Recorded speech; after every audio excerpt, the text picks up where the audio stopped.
Okay, good afternoon. Thank you very much for to stay here in the second journey of the second day. Let me introduce you Sergio Nesmachnow from Uruguay. He is the chair of this afternoon session. So thank you very much, Sergio, to join us. And please continue. Okay, thank you, Carlos, and welcome all of you to this track on artificial intelligence using HPC. We have 4 talks in this track, and the first one is by Vicente Matejan. So I will introduce him briefly because we are a little bit late. So please, Vicente, you can start with your first presentation.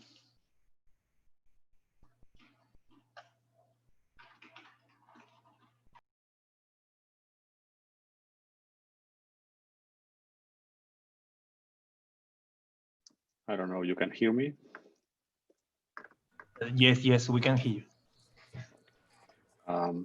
Well, my name is Vicente Matellán. I'm from Exascale. It's the regional computing center in León, in Spain. I would like to share my screen with you. Okay.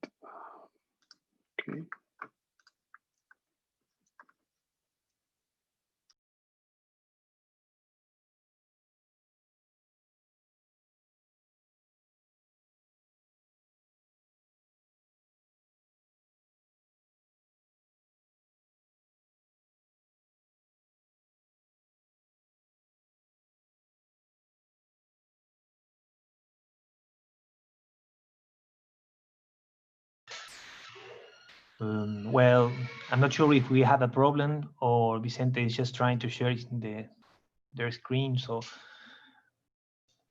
just wait a little bit.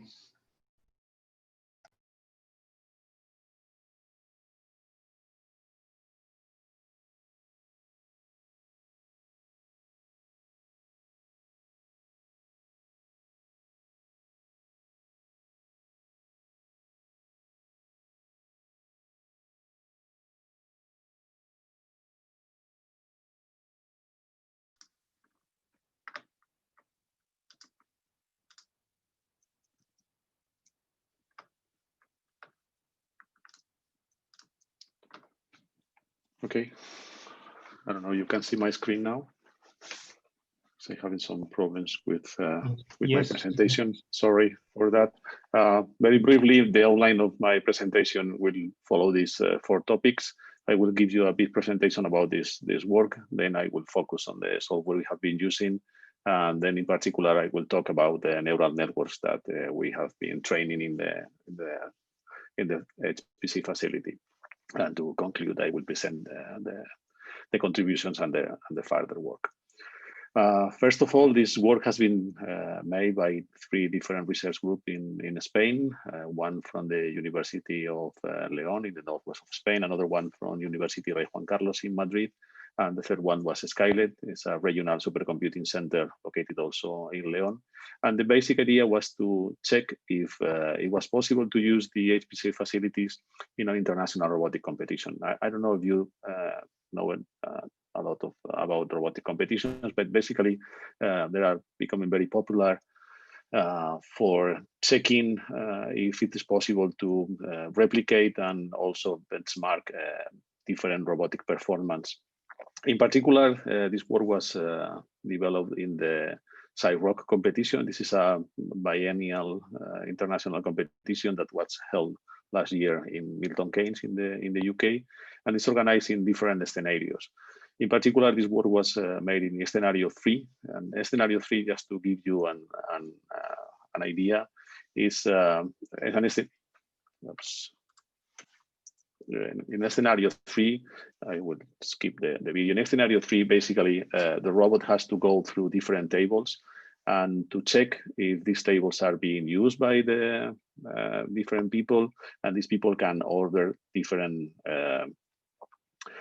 items to the robot has to go to the next table and check if these customers will also want to order something, and they have to report back to the bartender and ask the bartender for these orders of different clients, and check from the bartender if the order has been correctly understood, checking visually if the items that is being provided are the right ones.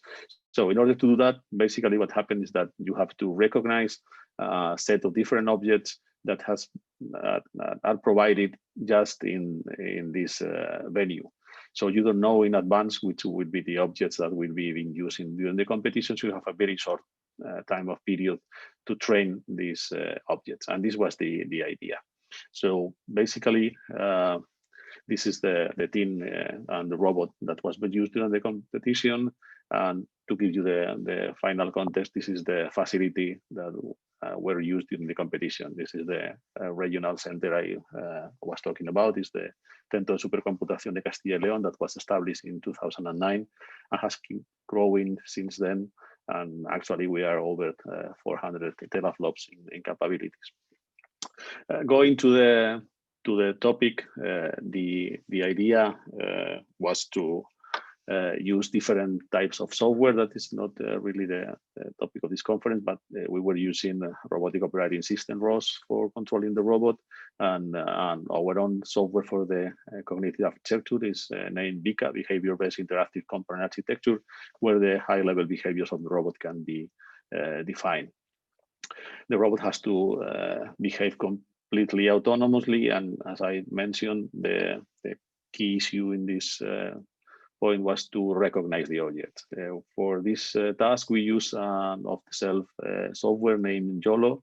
You only look once. It's one very well-known object recognition software. In particular, we use version 3 because it was the last one available at the time of the competition, and the neural network underlying was Darknet 53.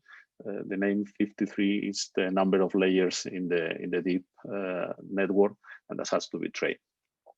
The process, as I mentioned previously, is that you are giving the object, so you have a very short period of time to try to train your network to recognize these objects. In particular, what we did was to take short videos of these objects, and we modified these images, creating a large data set. To give you a very short idea of this process, we obtained around 500,000 images from these videos. These are very short videos, a few minutes of videos, but we made some transformation of these images, making some vertical and horizontal flips, some rotations, and also modifications on the brightness and intensity of the image. So we use 80% of these images for training, and we use approximately 20% of these images. The idea was to check if this can be done locally, so we use a conventional server that we move into the competition, and also try to check if we can make this training in an HPC facility, in this case a remote space facility. For the remote facility, we use a Xeon E5 with 384 gigabytes of RAM and 8 GPUs, and the local one we use a single i7 server. As we use the local server as the baseline, we only made 3,800 iterations, and we train using different parameters in the training. The basic one was the batch size and the subdivisions. The subdivisions are subdivisions of the batch size because they represent the number of GPUs that will be used. So if you are using a batch size of 24, this means that you are using 24 images in each iteration. So as you can see, in the regular survey, it took almost 4 hours, and in using the HP facility, it was around 1 hour. Obviously, the different configurations in the SP facility have different performance, but they are much better than the regular server. But this is not the real parameter we are interested in. The real parameter we are interested in the loss in the training of the neural network.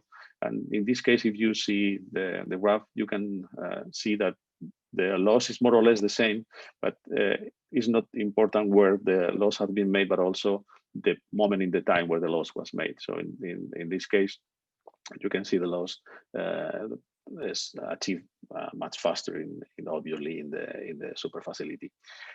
Basically, this is the work you have to know more of the details. You can go to the paper.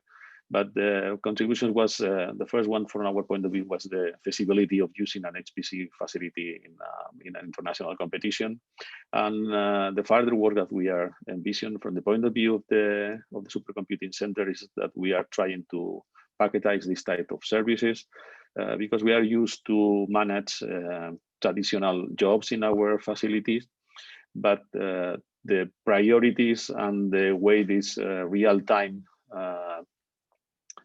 requirements that are needed, they have to be defined. And from the point of view of the researchers, they will try different types of software, and also they will try to reduce the image tagging system.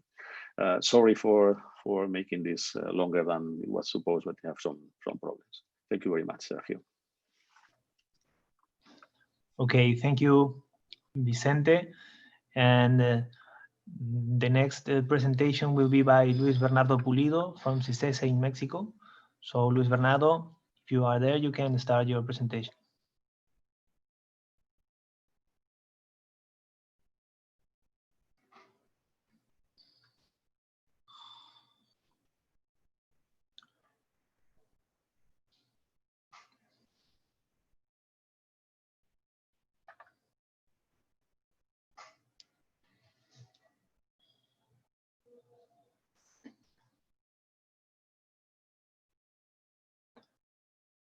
We can't hear you, Bernardo.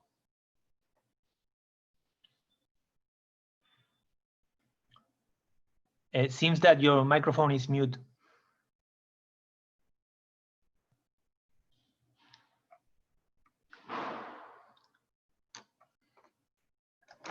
Okay. It's okay? Okay. Yes, I can hear you now. Go ahead. Thanks, Dr. Sergio, for the introduction. So specifically this paper, this survey aims to be a guide to researchers interested in learning, applying, or extending the homomorphic encryption approaches over machine learning models. We present the intersection of both domains from a practical point of view, beyond only a theoretical perspective.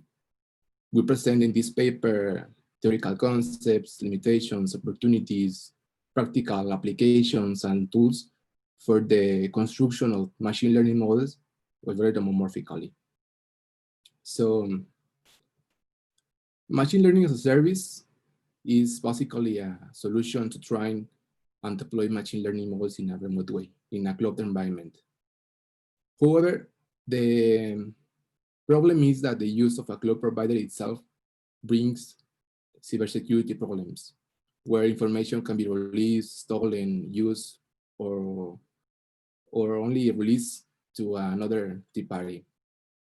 The problem lies in that the conventional crypto systems, although can protect data at rest, also can protect data in motion in a network, they do not protect data in transit, data in use, data will be decrypted to be processed.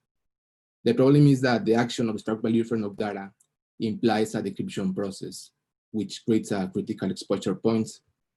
So in this context, privacy preserving techniques are emerging as a key consideration in the field of cloud computing. General idea of these schemes are to delegate the data processing without giving transparent access to it. So to illustrate the privacy concerns in a cloud environment, so let's think in the following scenario. Imagine you had your DNA sequence, and the question is, what are you going to do with this file? From a data science point of view, if you share and process the genetic sequence with complex machine learning models, you can get a lot of value. You can the pathology diagnosis and other predictions.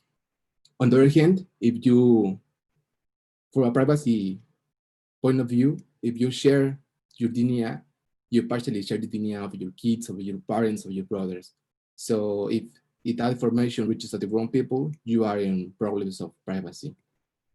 You can find analogies of this example with other forms of data like medical, genomics, behavioral, etc. The point is, when you apply machine learning models to information, highly confidential information, one has to find a balance between accuracy and information privacy. Homomorphic encryption is a way to fix vulnerabilities. Homomorphic encryption allows the perform computations over encrypted messages, that is without decrypting or without any secret. Homomorphic encryption is a basic correspondence between the space of the messages and the space of ciphertexts.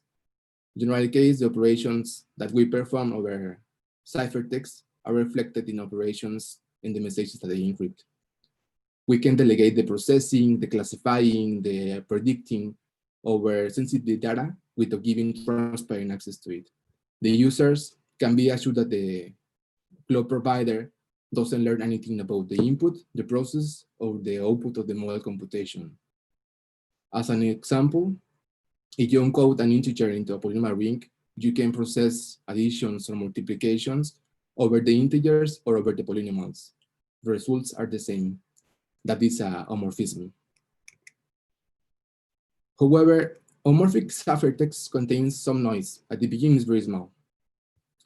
That hides the messages itself. However, every time that we perform a computation, addition, or multiplication, this noise starts growing, and it reaches a certain threshold after some operations, some homomorphic operations, the ciphertext will not decrypt in a correct way. So each homomorphic addition adds the noises, and each homomorphic multiplications multiplies them. This notion of noise limits the amount of operations that we can perform over messages encrypted, and implies the following taxonomy.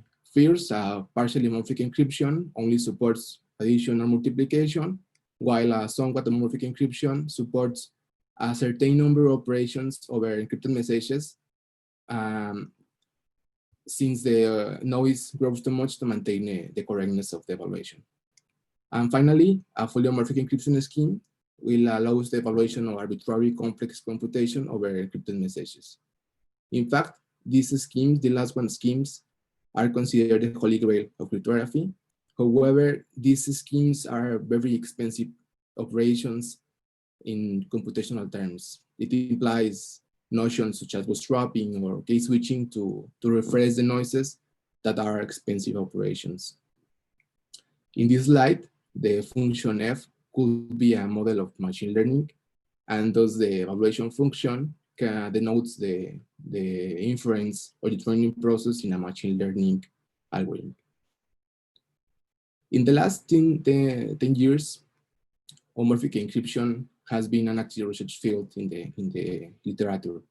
Industrial and academic groups have released several homomorphic encryption schemes, implementations, tools, improvements.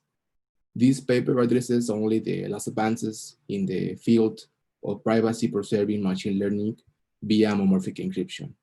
The goal of these schemes, of these approaches, is to achieve a blind, non-interactive classification, where the cloud provider doesn't learn anything about the input, the processor, the output data, and predict over encrypted messages without knowing really what's in there.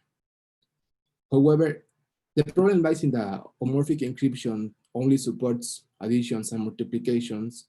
Only polynomial functions can be computed over encrypted messages. And the models can be modified to apply these schemes. For example, in a context of neural networks, the homomorphic approach consists on applying an homomorphic encryption schemes to the inputs to the network and propagating them homomorphically. The problem again is to homomorphic processing the inner function in a neural network, where each neuron performs two fundamental operations. First, a weighted sum, and then a nonlinear activation function. In relation to the first one, the weighted sum, it's essentially additions and multiplication. It's essentially a dot product between the vector of weights and the vector of values. So there is no major problem. The problem is the action function. Standard activation functions such as sigmoid or ReLU are not polynomials and implies more operations beyond only additions and multiplications. For instance, sigmoid implies a division and ReLU implies a comparison.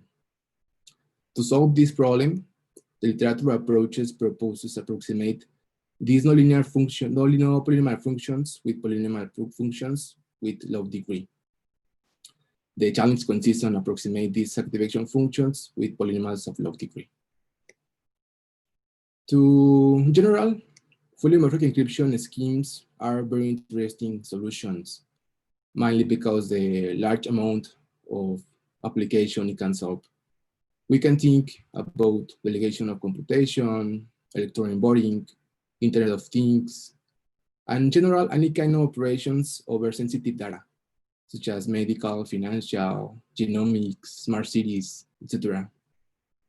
Today, homomorphic encryption is considered a holy grail of cryptography and a promising post-quantum tool in currently. And it's technically factible for some real domains in applications. At present, we are working on two main lines. First, in the privacy-preserving logistic regression with homomorphic encryption crypto systems based on the residue number systems, and also in the privacy-preserving neural networks with homomorphic encryptions, specifically in the polynomial approximations for these activation functions in a neural network via techniques such as the Chebyshev interpolant or the Taylor series and other approaches. So thank you for listening.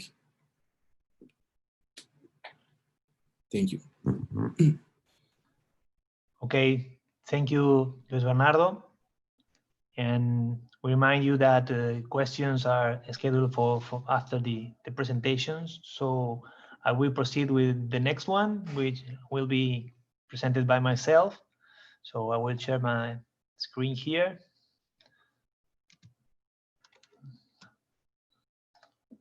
Check. Okay. Okay. I hope you are seeing the slide, and this talk is about the application of unmanned aerial vehicles, UAVs, for autonomous exploration and surveillance, and was a project developed by my students at Universidad de la República. And okay. And you know that UAVs are useful tools in many areas, but most of the existing applications are based on remote control by an operator, human operator.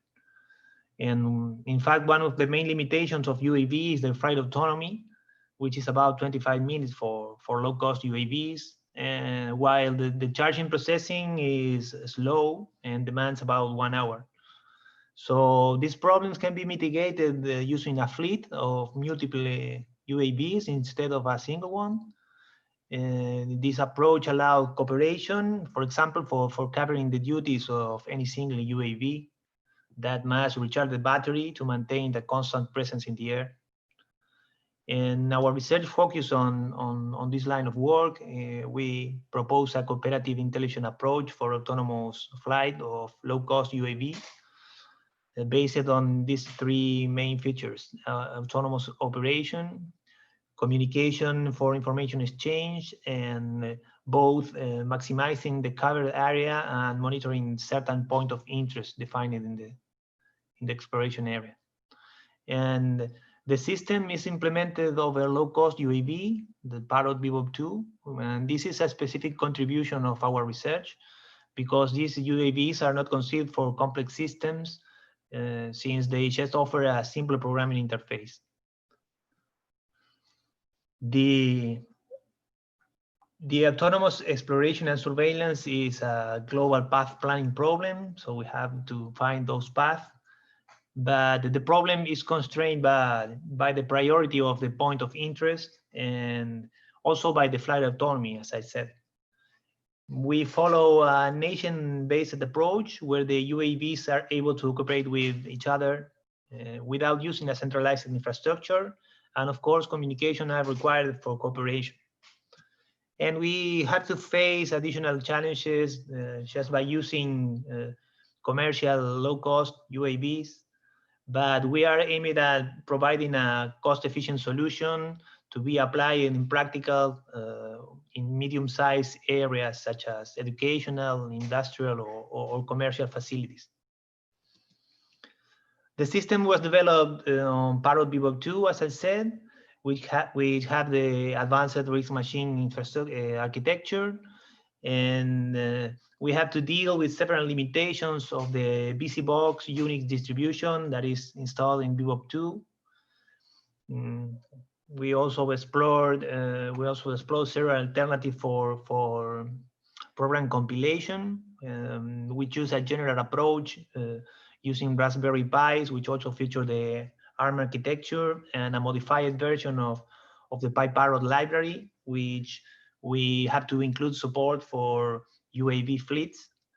And regarding the flight control and communications, we use a relative positioning method for geolocalization, which is an effective method that does not require external sensors or devices such as GPS device or image processing devices. And we implemented two navigation modes: the lateral movements navigation, which is simple and accurate but limits the viewing area of the camera, and the rotation and forward translation, which allows the camera to be in a more natural position at 45 degrees. But in general, it's slower because it involves an extra movement every time the UAV moves. We also implemented two communication modes for which were necessary to modify the network drivers of the Bebop 2. The first was an ad hoc master management network, in which a leader UAV is master and the other are managed in the network. And also we can profit of using a Wi-Fi to take advantage of an existing network infrastructure, providing a more robust communication method without a single point of failure. And we also developed a specific lightweight protocol for information exchange to implement the communications and the cooperation. And here we have the state machine that controls each UAV, which has a specific state for exploration, assigning point of interest for surveillance, coordination between UAVs, and low battery, no connectivity states. So this state machine is controlling every one of the UAVs in the fleet. The developed exploration algorithms are based on dividing the area to explore in square zones, and the greedy strategy visits neighbor zones according to the time of the last visit. And the region strategy groups zones in 4 regions and moves to the least visited zone in the least covered region. After performing every movement, the internal map of each UAV is updated to register the visiting zone. This way, the global map is built by the information gathered by all the UAVs. The evaluation of the proposed approach used a fleet of 3 real UAVs flying at a flying height of 10 meters, using the lateral displacement navigation and a mission time of 120 minutes. The flying time of each UAV was set to 20 minutes, which is slightly lower than the flight autonomy of a Bebop 2. And UAVs are supposed to attend both standard and critical alerts generated by point of interest. We define metrics to evaluate the percentage of the map covered and also the average, best, and worst response time to attend alerts from a point of interest. And a random walk exploration strategy is used as a baseline method to compare the results of the proposed exploration strategies. Several scenarios were considered in the evaluation with different dimension and position of obstacles. Scenario 1 is the most relevant for practical application because it is from a real facility from a company in Montevideo, which was studied with the real UAVs. Scenario 2 and 3 have larger dimension and were studied by applying a distributed multiple instruction, multiple data simulation approach on our National Supercomputing Center in Uruguay. Let's see now the results. Regarding coverage, all methods increased progressively their coverage until a certain limit. And the greedy strategy obtained the best coverage results, more than 90% for scenarios 1 and 2, and improved over the other strategies. Greedy also had the robust results with a standard deviation smaller than 8% and a delta coverage lower than 20% in the 50 execution performed.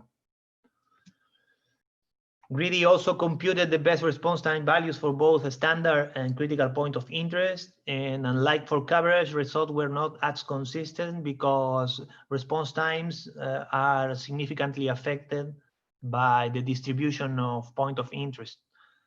And the results in the experiment show that no special distribution has generated the best results. These results imply that the time for effective surveillance reduced between 1/3 and 1/2 when using the greedy exploration strategy.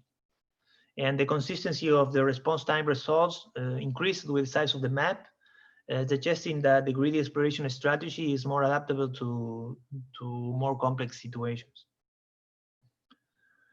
And okay, in short, we developed a distributed approach for autonomous exploration and surveillance using UAVs, following a nation-oriented approach to provide an efficient cooperative solution to the problem.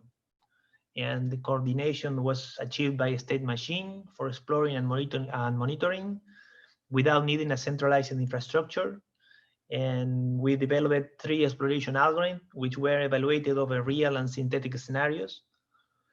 And the greedy exploration achieved the best coverage and surveillance results, and the algorithm was robust and scalable to larger scenarios. And we are now working on extending the evaluation of the proposed approach and to include intelligent navigation methods, for example, applying online image analysis, and also improving exploration method, for example, learning to detect patterns from different scenarios. And thanks for your attention. And in the video that we sent to the organization, we have a shorter video here with a real application of our UAVs. We have no time right now, but you can check it in the web page of the conference. And thank you for your attention.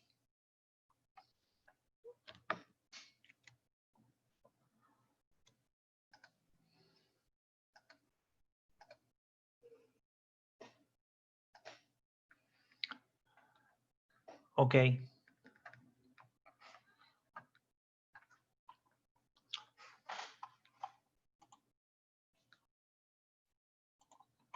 Okay.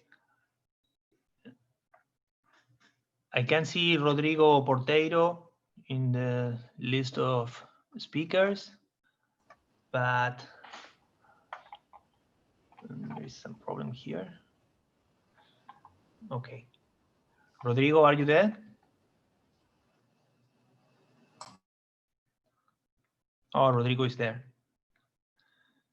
Okay, last presentation is yours, Rodrigo. So we introduce you to this last talk of the track.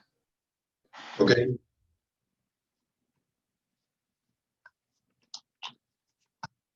Well, hello. Good afternoon. I will present to you a work that we did with Sergio Nesmachnow. This work was in collaboration between UTE, the electrical utility from Uruguay, state company, and UDELAR, the state university in Uruguay. Well, Energy industry faces the challenge of harnessing new sources of information by developing appropriate intelligence systems.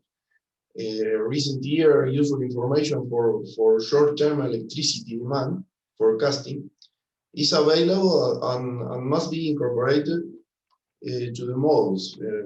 For example, planning models that allow to expand the transmission network, electrical network, or generation park are fit with this kind of forecasting models. In this work, our contributions are evaluation and comparison of computational intelligent models applied to forecasting the total demand of Uruguay in the short term, a day ahead forecasting model. And also the implementation of a parallel strategy to optimize the proposed models using the high performance computing infrastructure here in Uruguay, known as the Cluster UI project. The proposed approach is to build a model to solve the problem of day-ahead hourly electricity demand forecasting based on two artificial neural network architectures. The data considered was collected between January 2010 and February 2020, a month previous to the coronavirus. And the hourly demand data of the previous day was considered as input, as well as the hourly temperature forecast for the day to predict. The day of the week explicitly represent the day of the week, if it's Monday, Sunday, Monday, Wednesday, and the date type represented whether the measure was taken in a holiday or not, because the consumption profile of the clients of the electrical utility are highly correlated with the date type. To prepare the data, the input data, a few invalid values were found and replaced by the average of the neighboring measurements. And outlier detection was performed, a simple outlier detection that demand value that deviates from the mean by more than 3 standard deviations were considered outliers and replaced accordingly. Well, the first artificial neural network architecture considered is based in LSTM, long short-term memory cells. In this case, we have 4 hidden layers. The first hidden layer consists of LSTM units, and the next layers are standard fully connected layers. Some parameters define the architecture, mainly parameters related with the number of units of neurons present in the artificial neural network. And in the second architecture considered, we interpose between the input and the forecasting model a feature extraction model that consists of 3 layers, basically a convolution layer with F filters, F is a parameter, and then standard layers in convolution layers, such as max pooling and flattened layers, to extract the more important features that are relevant to the forecasting model. A parallel model was applied to train these models. In the upper level, the task of the upper level model is to train the parameter configuration, to select from a configuration grid parameters that define the architecture and parameters that define the kind of training, such as learning rate, batch size. And then when the model is defined, In a lower level of parallelism, the model training is performed using the GPU parallelism. We delegate this parallelism to the fine-grained parallelism to TensorFlow library. And when performing this experimental evaluation, this implementation was carried out in the infrastructure of National Supercomputing Center, as I said before, the cluster UI.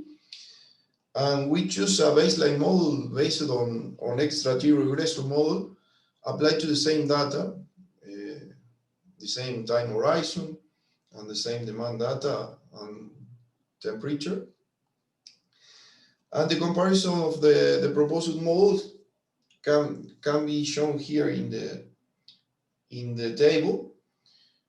If we can see here that CNN plus LSTM model performs around a mapping metric of 4.3 and almost 1% better than extra-T, the baseline method.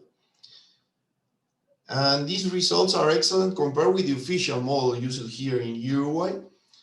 This model has around a mapping metric of 5%.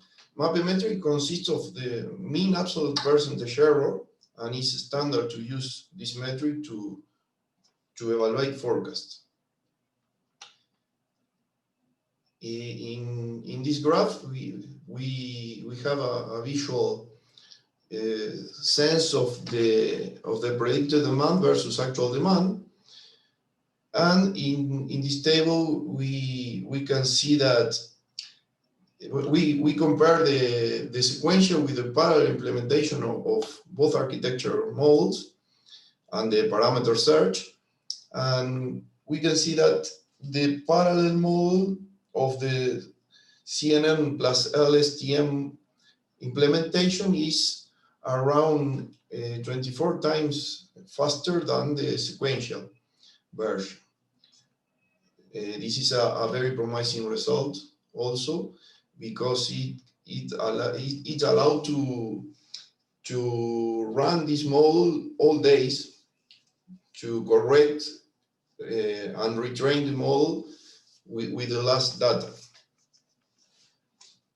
Well, in the future work, we will try to extend this study to long-term demand forecasting and demand generation, scenario generation for planning.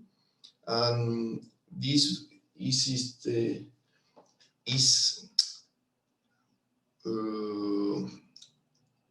with the parallel model that we implement in this work is not sufficient. So we have to improve this parallel model to carry out this future work.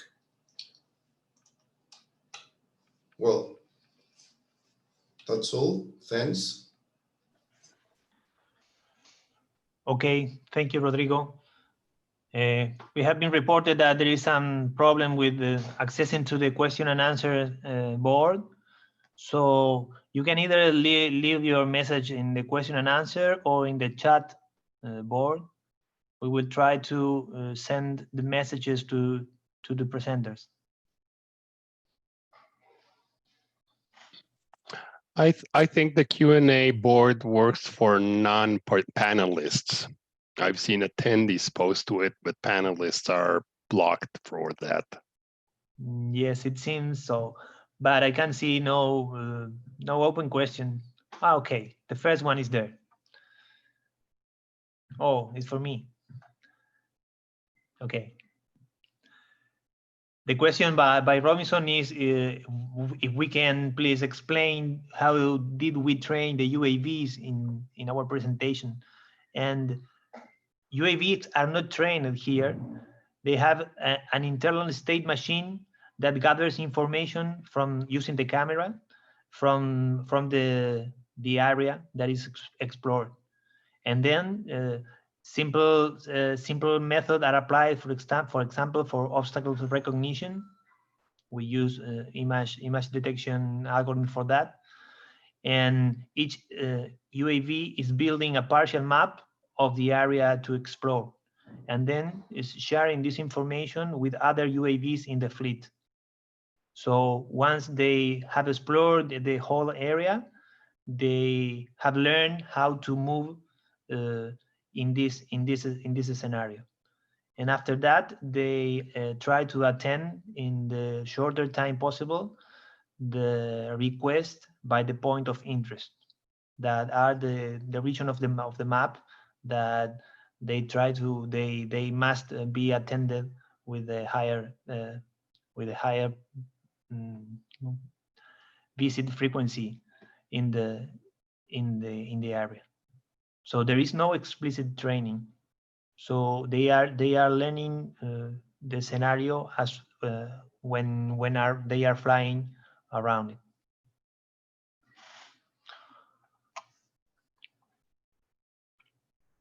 Is there another question for presenters? A second one for Bernardo. Please explain, how do you measure the accuracy of transformations in the presence of noise? Not always operations are reversible. Bernardo? Yeah, so is that the problem of homomorphic encryption? If at some noise at our homomorphic operations, at that point, the ciphertext will not decrypt in a correct way. Fully homomorphic encryption schemes proposes a novel method to refresh the noises. These schemes proposes the refresh the ciphertext by evaluating the homomorphically the decryption function. It's a double encryption of the ciphertext for refresh the fierce encryption. This is the essence of this fully homomorphic encryption. But this technique called bootstrapping is expensive operations in computational terms. And actual techniques, actual approaches propose the use of GPUs or FPGA house. So this is the nature. Okay. I have one question for Vicente. How do you plan to move the approach you presented to a real HPC facility, for example, to participate in a competition, an online competition? It was really used in our facility. Exascale is as I mentioned, is the supercomputing center in the region of Castilla y León, and the researchers were in London, and they upload the images to the server, and the transformation of the images, this transformation from the small set of images was already made in the real facility. The only thing that was in this case was that the team used the night for the training of the network, so we have to book the resources that they need in advance. We reserve part of the facilities, one server with the 12 GPUs, the Volta 100 NVIDIA GPUs for the training for that night. The idea is from our center, from Exascale, is how to packetize this type of service. We are used to our clients, our researchers from different areas. They basically get an account and they have some quality of service. They have a number of several millions of hours of calculus that they are awarded for the calculus, and they have to use it in a long period of time. But this type of service is quite different. We need to provide the service in a very accurate deadline. So we have to know in advance when the researchers are going to need these resources. So this is something that we are dealing with, is how to packetize. This is the further work I mentioned, how to packetize this service to be provided to researchers that need results, not in real time. This was not to be an online competition. Probably this is not the idea, but how they can define in our service some strong deadlines, firm deadlines, not hard deadlines as in real-time systems, but at least firm in somehow. This is something that we are dealing with, because the idea of booking in advance is the easy way of doing this, but when you have more researchers than resources, as is usually the thing, you need to organize this thing, and this is something that we have to manage from the management point of view of the facility, not from the point of view of the researchers. Okay, thank you. And related to that question, another question from our YouTube channel. The use of supercomputing centers is not expensive for this kind of activities and contests. Not really. When we are dealing with this type of things, first, there are different ways of accessing our facilities. In our case, for researchers of our region, it is more or less free. But the number of hours they are using, even when they are using a lot of facilities, is very short compared when there are other type of researchers. For instance, people making some chemical or genetic, they using millions and millions of hours of calculus, and in this type of competition the number of hours that they are using is really small, because they are using only one night, and this is really very small compared to other fields of science. Okay, thank you for your answer. I think we have any other question, Ed? There is another one. Okay, I think it's for the. Oh, we have a question, but I don't know. I'm not sure for which presenter it is aimed at. So, Rodrigo, for the last one. This model has a mean absolute percentage error. However, is it possible to estimate an error if we change in the scale? I don't understand how you calculate the error. Can you explain? Yes, mean absolute percentage error has the advantage that is independent from the scale.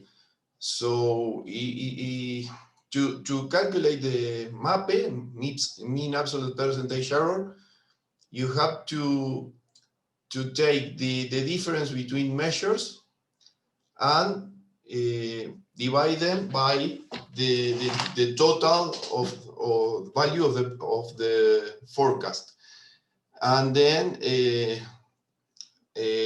take the average in all the output. You can see that in the paper or the equation. I can show you the equation, but it's independent of the scale. So if you change the model, the scale, MAPE remains equal.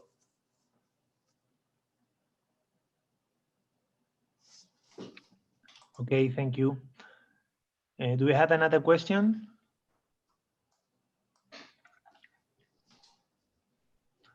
Okay. Okay, if we don't have another question, we will finish the track here. So we have half an hour before the beginning of the next one. And no, it's now. No, it's now. Right now. Okay. Right now. Thank you very much, Sergio. You are right. You're right. You're right. Thank you very much, Sergio. So now let me introduce Professor Isidoro Gitler from Simple Staff. He's the moderator and chair of this session. Please, Isidoro.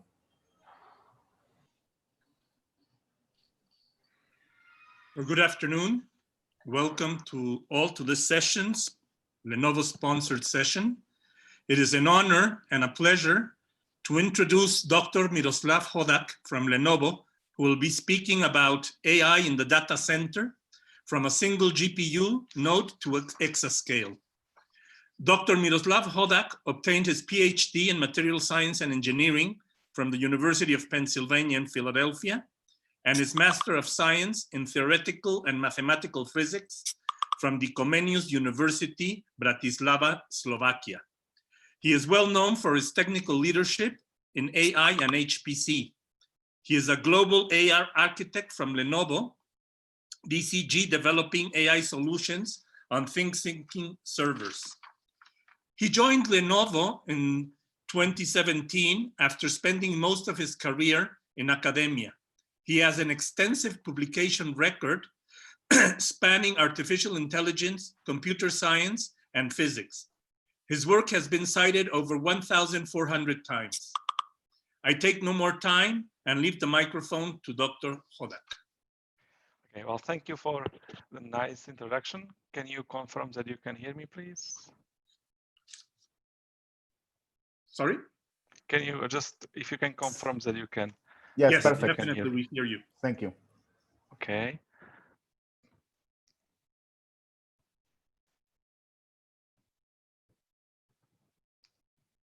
And hopefully my screen comes through fine.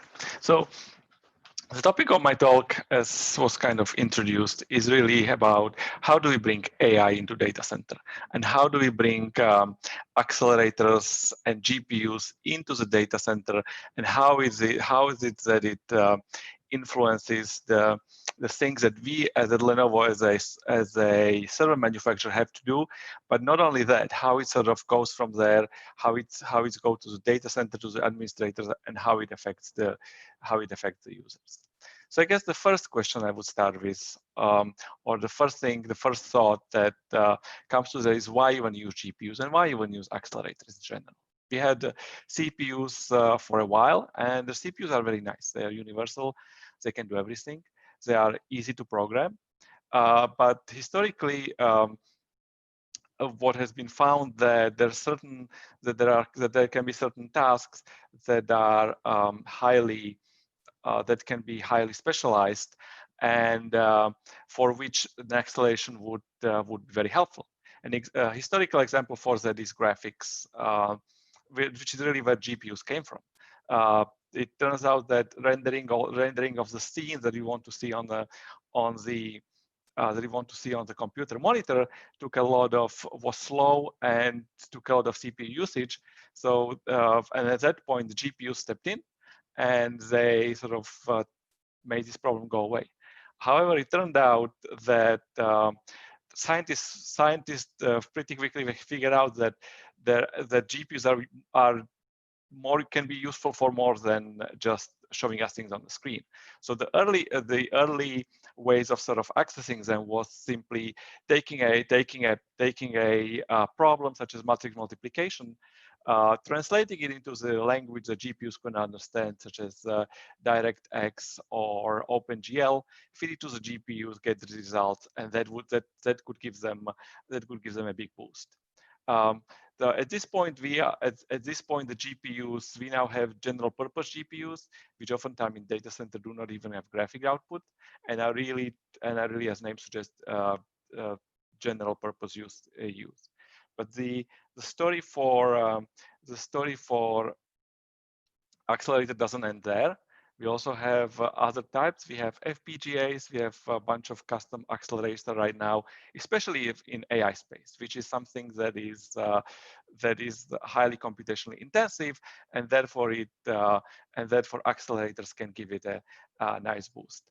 One thing that I would like to mention is that looking at what's kind of has been happening is we actually have this trend where CPUs are adopting some of the accelerator features. What I mean by that is that CPU manufacturers now, in order to keep up with GPUs and accelerators, are adding certain things, specific pieces in hardware, specific cores in hardware, that specific features that actually apply to the problems that you often like to solve. So if you look at when Intel comes up with new CPUs, they always doubt their ability to speed up certain calculations in AI or some kind of problems like that. So CPUs are adopting really some of the features that accelerators can do.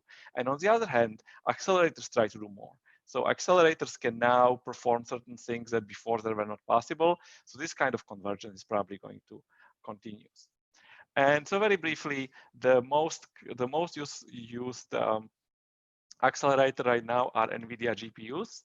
They use CUDA program, which is proprietary, but is widely supported in HPC and AI. NVIDIA, especially lately, has been using a lot of investment into the software. So right now, not only we have very fast accelerator, but we also have, there's also a free-to-use stack of software and applications that works pretty much out of the box, or the precompiled codes can be found very easily.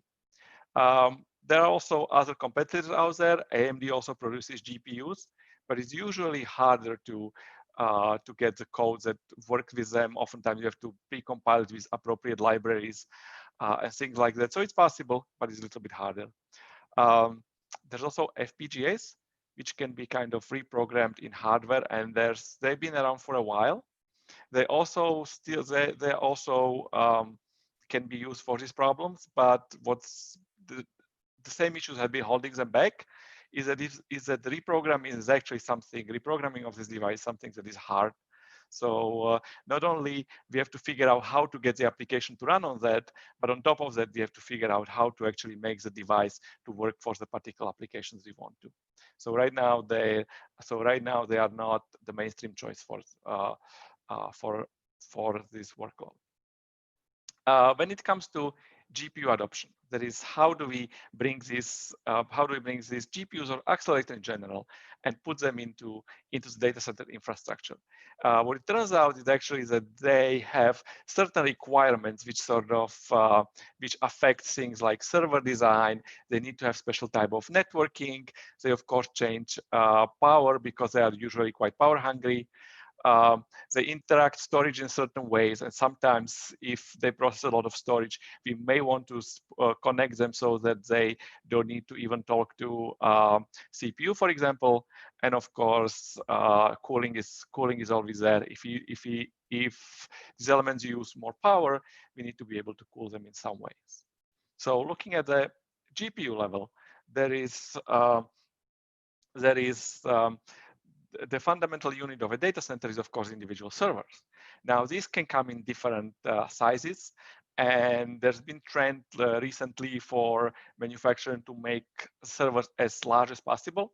The driver force behind that has been that it's simply easier to address GPUs that are within the same box. The scale up sort of is kind of easier than figure out what's the role of the network, but it also has downside. At a certain point, it becomes simply difficult to handle, and it may consume more power than necessary.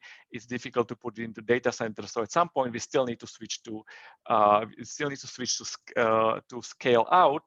And at that point, it actually makes sense to have lots of smaller boxes than a few giant ones, because it's difficult to network them together. Within GPU server, we also need to think about what's the interconnect. The standard usually is PCIe. We had version 3 for a long time. Now we started to see version 4 and version 5 should also come. Both of these effectively double the speed that the GPUs or any accelerator would talk to each other. So, and that improves the abilities in dividing workload between multiple accelerators. A defining characteristic of GPU server is really what is the CPU to GPU ratio. In AI, AI is really workloads that almost exclusively run on GPUs, and so CPUs don't do much other than sort of prepare the data for GPUs. So in that case, we probably would want, so for that use case, we probably want to have a server that would have very high GPU ratio to CPU. We see something that 1:8, 1:4 might be applicable here. But if you're talking about HPC in general, we usually, or workloads that would partially run on CPU, partially on GPUs, then probably different ratio would work better. When Lenovo designs the GPU servers, we sort of try to follow sort of a few things that I try to sketch out here. So first of all, we try to focus on scale out. What that really means is that we don't try to make the largest possible box that we can do that. We're kind of thinking about from the perspective of how do we sort of connect the boxes together? How do we sort of make it into an HPC through HPC infrastructures that ultimately the performance come from multiple machines working together, not just having one big machine. So we kind of try to design machines that would scale out really well. We try to make them modular and flexible, and like to focus on efficiency. For example, liquid cooling is a big thing that we've been pushing, but also how do we make power efficient? How do we make scheduling efficient? How do we make application efficient? That also is important, and also will be some of the points that I will be talking about in this presentation. So our current GPU dense server is called SR670. And that is a server that has been designed for GPUs from the ground up. So it's not something that we took an existing general purpose server and put GPUs to where kind of spaces. Instead, what we have done, we sort of first designed it so that we put GPUs where they sort of would be optimally placed. In this case, we put them in the front. And as you see on my screen, the expansion compartment, this is where the front of the server is. And the advantage of this design is that they are actually getting cool air, right? So they don't get preheat air from the CPUs or something. And additionally, we also have the GPU compartments here are actually modular and flexible. What I mean by that is that these two cartridges over there can be replaced, and we can change riser in them, and so we can support within the same box. We can have 4 double wide GPUs, which this would be A100, B100, or RTX devices, or equivalently, if we reconfigure the same server, can also support 8 half-wide GPUs. This would be T4s, right? So the same kind of server design can be reused for something for A100s that would be really high-end training, high-end sort of GPU accelerated HPC, and also and it can also be used for things where we sort of would like to have several small workloads sharing the same server. Looking forward, because the server has been out for over a year, but we already designed for the next generation. So looking forward at the trends, one of the things that becoming obvious for server designs is that the components that go into server just require more and more power. We see this in GPU, CPU. We see this in memory, in I/O devices that sort of try to be. There's a trend towards smart NICs that would have additional computer devices on their own. And in terms of GPUs, for example, the newly released A100 in the annealing form has actually 400 watts. Is actually as power requirements 400 watts, as opposed to PCIe 4-factor, where 250 has been kind of a standard. So if you want to stay, the message here is that if you want to stay at the high level of performance, the servers either need to get bigger so that there's space for cooling, because cooling is becoming an issue, or we need to do liquid cooling. And so to do this, we kind of have a suite of technologies that we call Neptune. And this kind of is centered around liquid, but it's not just liquid, right? So the first thing I'm showing here, direct to node cooling. This is kind of the typical liquid cooling. Our Lenovo advantage is the Lenovo difference there is that we can use warm water for cooling, which actually has advantages in recapturing the waste heat. The other technology that sort of come into this is that we don't want this to be just liquid only. If there's a data center that that cannot be plumbed, you can still get advantage of these technologies, because we try to try to make things that would have hybrid cooling, that it's liquid would be assisting in removing heat from where it's get generated from GPUs, CPUs, and then we could have a heat exchanger where the excess heat would go into the air, and that actually works pretty well because it still gives us significant advantages. Even you can still take advantage of liquid even if there's actually is not a liquid pump plumbing present. This actually ties into the things that we are doing going forward for the GPUs.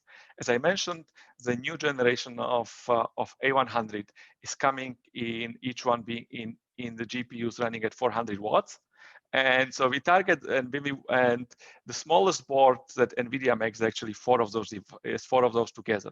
So we have 1600 watts in one board. And so the way we rely on these technologies to sort of be able to cool it, but we also want to create but we also working on it so that it again would be still flexible and modular, so that the same server can be used for either PCIe or for NVLink form factors, and we still want to keep it. We still want to focus on scale out. The rest of my talk I would like to dedicate to efficiency in HPC, because I think that's and especially as it sort of touches the accelerators and it touches the GPUs and AI, because I think that's an important topic, and that's kind of where I've done some research into. So there's efficiency kind of has can have multiple meanings. So one of them is certainly performance efficiency. So that's something that would touch sort of trying to get maximum out of existing resources, but also that's something where administrators, the HPC center has to be appropriately set up, but also we have to have users that would be able to use things optimally so that they can actually can getting most of the resources that are available. The other kind of type of efficiency would be power efficiency. What is the performance per watt? What is operation efficiency, where you sort of would have liquid cooling or kind of similar setup. If you want to do scale out and we want to do it in an efficient way with GPUs, there is kind of especially if we sort of especially if you consider AI type of workloads, right? So something that is very GPU heavy. So when this very sort of computationally heavy and needs to read a lot of data. So in this case, there are several things that actually makes that you need to get right to get this. We need to get right to actually get this efficient. When I joined Lenovo, I started to working on this problem. A lot of initial tries that I've done and that people, sort of my collaborators tried, just simply didn't work very well. And it turns out that sort of if we have to work sort of step by step to figure out what we need to do. So it turns out that actually the high-speed networking is one of the keys. So what I'm showing here on the image on the top, we actually show here the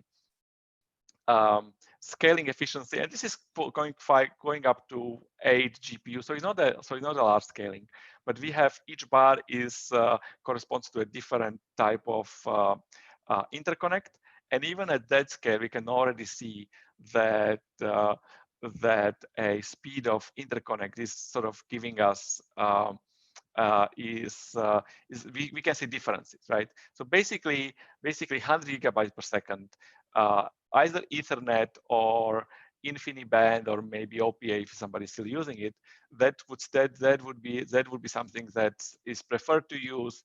If there's a lower level networking, 40 gigabytes is probably good if you're talking about scaling to a few nodes, but we really need to have a high speed networking.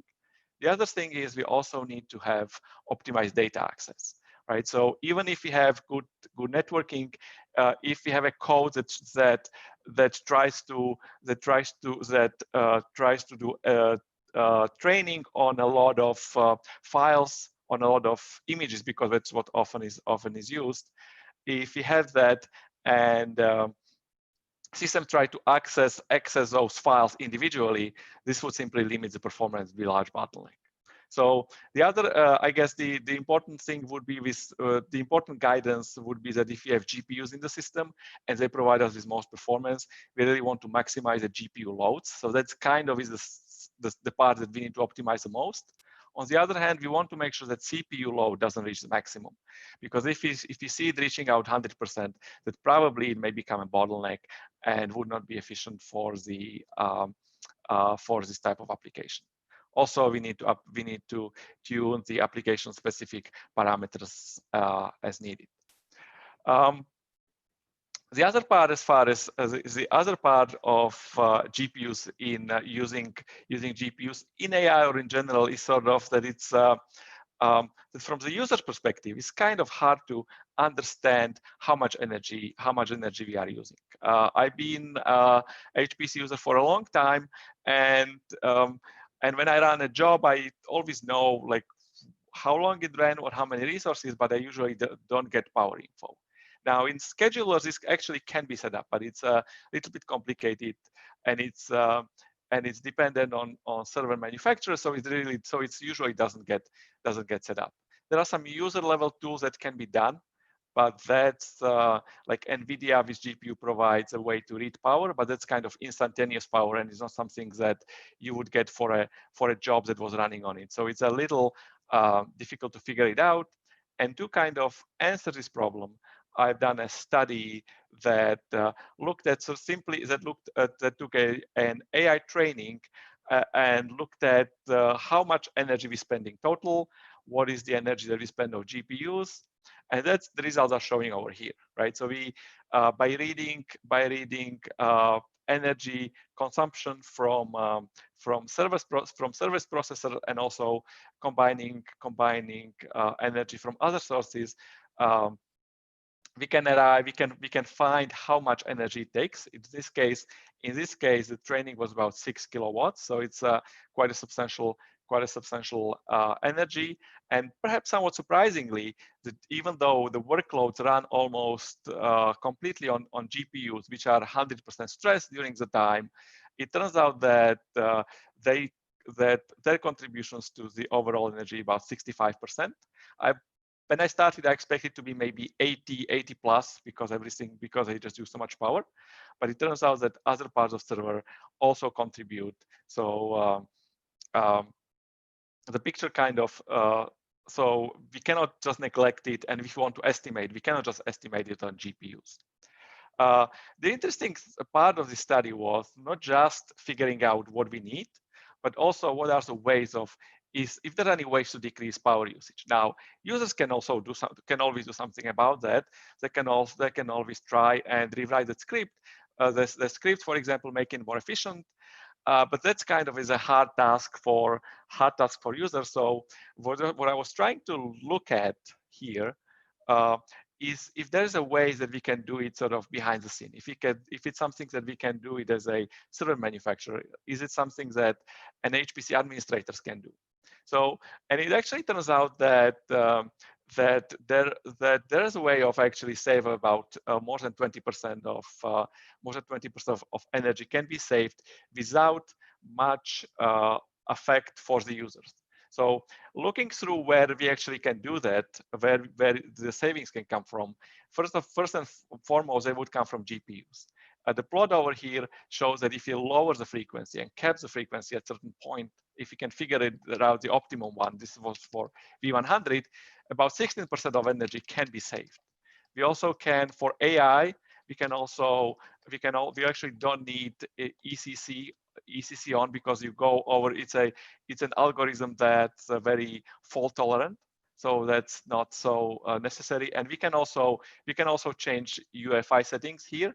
So overall, when we put all of that together, we can find that one of our savings would be about 20% of energy savings, but the cost of runtime would actually increase by about 14%. Now that may sort of that may make users not happy. So we also come up with an alternative set of settings, in which case we try to keep the runtime we try to not to change the runtime as much as we try to keep it constant as much as possible. So if we sort of constrain it in the way, then we can, instead of 22, we can still save about 18% of energy, while the runtime only increases about 4%. And I think this is kind of a great way of saving energy in here, and it's largely transparent to the users. This kind of ties to the thing that we've been trying to do. In some of our installations, we have scheduling software, a scheduling plugin called Energy Over Runtime, and basically that works at the frequency level. Right now it was CPU, but basically once an application is run, the Energy Over Runtimes try to guess what is the optimum CPU frequency to run this, and then next time the application it runs, this will be the frequency that it gets run on, and it's something that's very configurable. So the same kind of logic could be applied to GPU workloads, and it would and it's something that should sort of work really well and should bring substantial energy savings. In AI is kind of unique in the sense that it has that while it sort of uses the same kind of computation resources as HPC, as we sort of generally use for HPC, although it's kind of heavy on the accelerator, it has actually unique storage requirements. So the AI training needs to process lots of data. It needs to go over the data. But what it basically means is that data access needs to be special because we have a large data set and it doesn't change, right? So we need something that is very good at reading. We don't necessarily need to be fast at writing, and we always going to read the same. We're always going to read the same thing over and over again, right? One of the things that people use is object storage, but certainly HPC storage, if it's available within HPC center, would certainly work, even though it may be an overkill in certain features, but that's also can provide us with the that also can be used. Importantly, is actually that latency is not really important. The reason for this is, again, we read these large data files, and so we can read it in large chunks and put the big chunks into GPU memory, and then send it to GPUs for processing, right? So that kind of takes latency largely out of the equation. However, we need to have the appropriate bandwidth. And so we've done some sort of calculation based on how much bandwidth is actually needed. And it turns out that for kind of typical case of training, we found out that for V100 it was about 1 gigabit per second. And it's somewhat modest, was perhaps, I was expecting more, but again, this is per one GPU. So if you have multiple GPUs, then the total throughput that the storage need to be handled can, of course, grow substantially. Based on this, I've co-authored a reference architecture that actually tries to sort of size the storage appropriately to the compute, to the AI compute, right? So in this case, we sort of, because usually what happens in this space is that we take the most expensive compute and to get it with the most expensive storage, and that works, but it's very expensive. So it turns out that we actually want to do the opposite. Let's get good computation because we need it, good compute part, but let's kind of get sort of storage that has high capacity, but we don't need to max out the throughput, just give it what it needs. And it turns out that based on our testing, this actually works well. We're able to get by with 10 gigabit Ethernet. Now that's for data delivery. It turns out that if we need to do scale out, within scale out here, the node-to-node communication may need to be faster to get us better scale out. But even with the but as is set up, the 10 gigabit networking for data works well enough. Now, probably one of the issues that I see in AI is that and generally, I guess in the GPU-based workload is that it becomes harder for users to use, and so we have come up with LICO software, which is something that sort of simplifies deployment of AI on clusters. So we have something that so users can come in, and it provides an easy GUI for users to submit their workloads, and also it provides features for administrators to sort of administrate quickly. So with that, I'm going to sort of close this talk. The GPUs are really most practical accelerators. NVIDIA seems to be the leader in the field. We have, I think the issues here is that AI or GPU accelerated or generally accelerators, the ease of use is still lacking. It has improved, but there's still ways of to make it something that would be easy to use for users, say in the data center, in the epicenter, or even in the workstation. And with that, I would like to thank you for your attention. Thank you very much, Miroslav. So we have just a small delay of a few minutes. So you have received a few questions. So I'm going to read them to you, and maybe because of the time, you may choose one or most two that you could answer in very few minutes. Okay, sure. These come from the social media channel. From your criteria, what is the ideal recommended amount of GPUs per node? Same for the amount of RAM memory. Question number 2, what about the energy consumption by Neptune cooling? Is it possible to mix with other solutions in the same data center? And finally, question 3, what about the relation between storage and processing for all workloads? What is the vision of Lenovo? Okay. So maybe choose the one you consider is more. I mean, let's start with the first one. I think I think right now I probably consider that the best, which was about CPU to GPU ratio.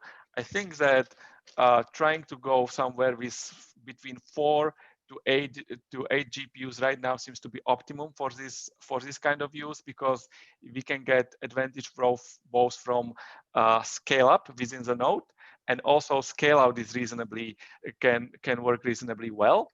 So that would kind of but what I want to point out is that it actually depends on type of CPUs. The AMD CPUs, which right now are more frequently used, they provide us more cores, and that's why it's kind of if you want to do efficient type of design, we can even have quite a few GPUs being handled by a single socket when AMDs are being used. So that's, that they currently seems to be is currently where I see it going. So finally, I'll just ask you if maybe with half a minute you could answer one we received. It says, great presentation. Do you know if Neptune technology can be extended for existing facilities? Is there any way to adapt liquid cooling to older servers, even for non-Lenovo service? So that's okay. So I'm trying to do it quickly. So as I said, there is this hybrid cooling, right? So you can have, so first of all, we can bring them in. So if there's a data center that is not plumbed, then we can certainly get Lenovo servers that have this hybrid cooling bring in. We have a technology which I didn't show, but there's a heat exchanger that you can have a rack that is plumbing only within the rack, and then you have a fan that goes outside where it actually has a big fan and goes into the air. Right, so that kind of, you can have fully plumbed rack, while the data center actually is not plumbed, if it makes sense. There's also an option where we have liquid assisted cooling in the rack door. Now that would work with any server that is available, yeah, I think those probably are are kind of the most common ways how it would intersect with existing and non-Lenovo servers. So this hybrid cooling has certainly a lot of advantages, but I guess if possible, liquid cooling brings us so much that we can basically, if we are able to go fully liquid, we can go from a server that fits into 3U into a 1U. So that's Thank you very much. We have no more time, so I thank you again for such an interesting talk, and I think we should go to our next session. Thank you very much, Miroslav. You're very welcome.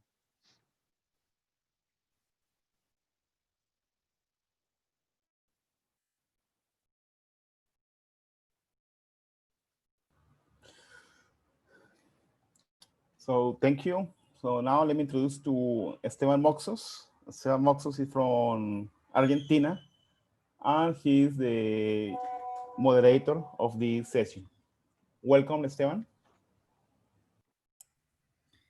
Hello, everybody. Welcome to the next session of this CARLA 2020 conference. Well, we have 3 papers in this session.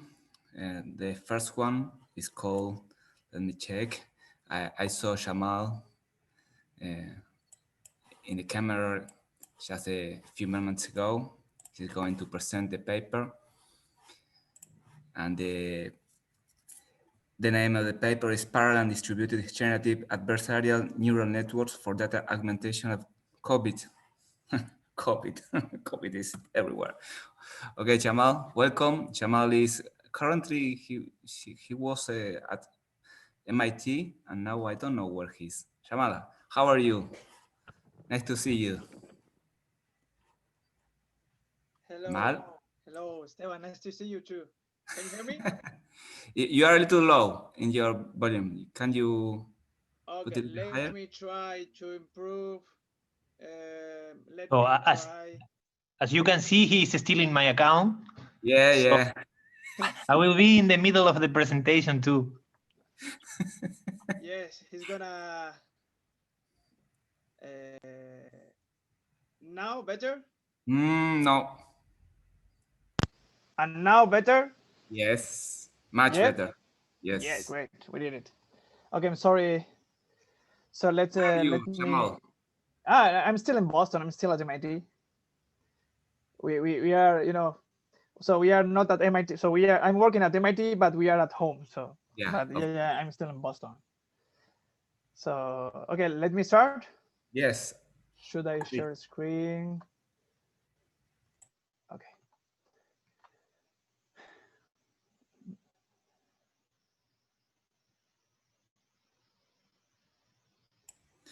If you have any question, you can use the question and answers panel, or you can put it in the chat also.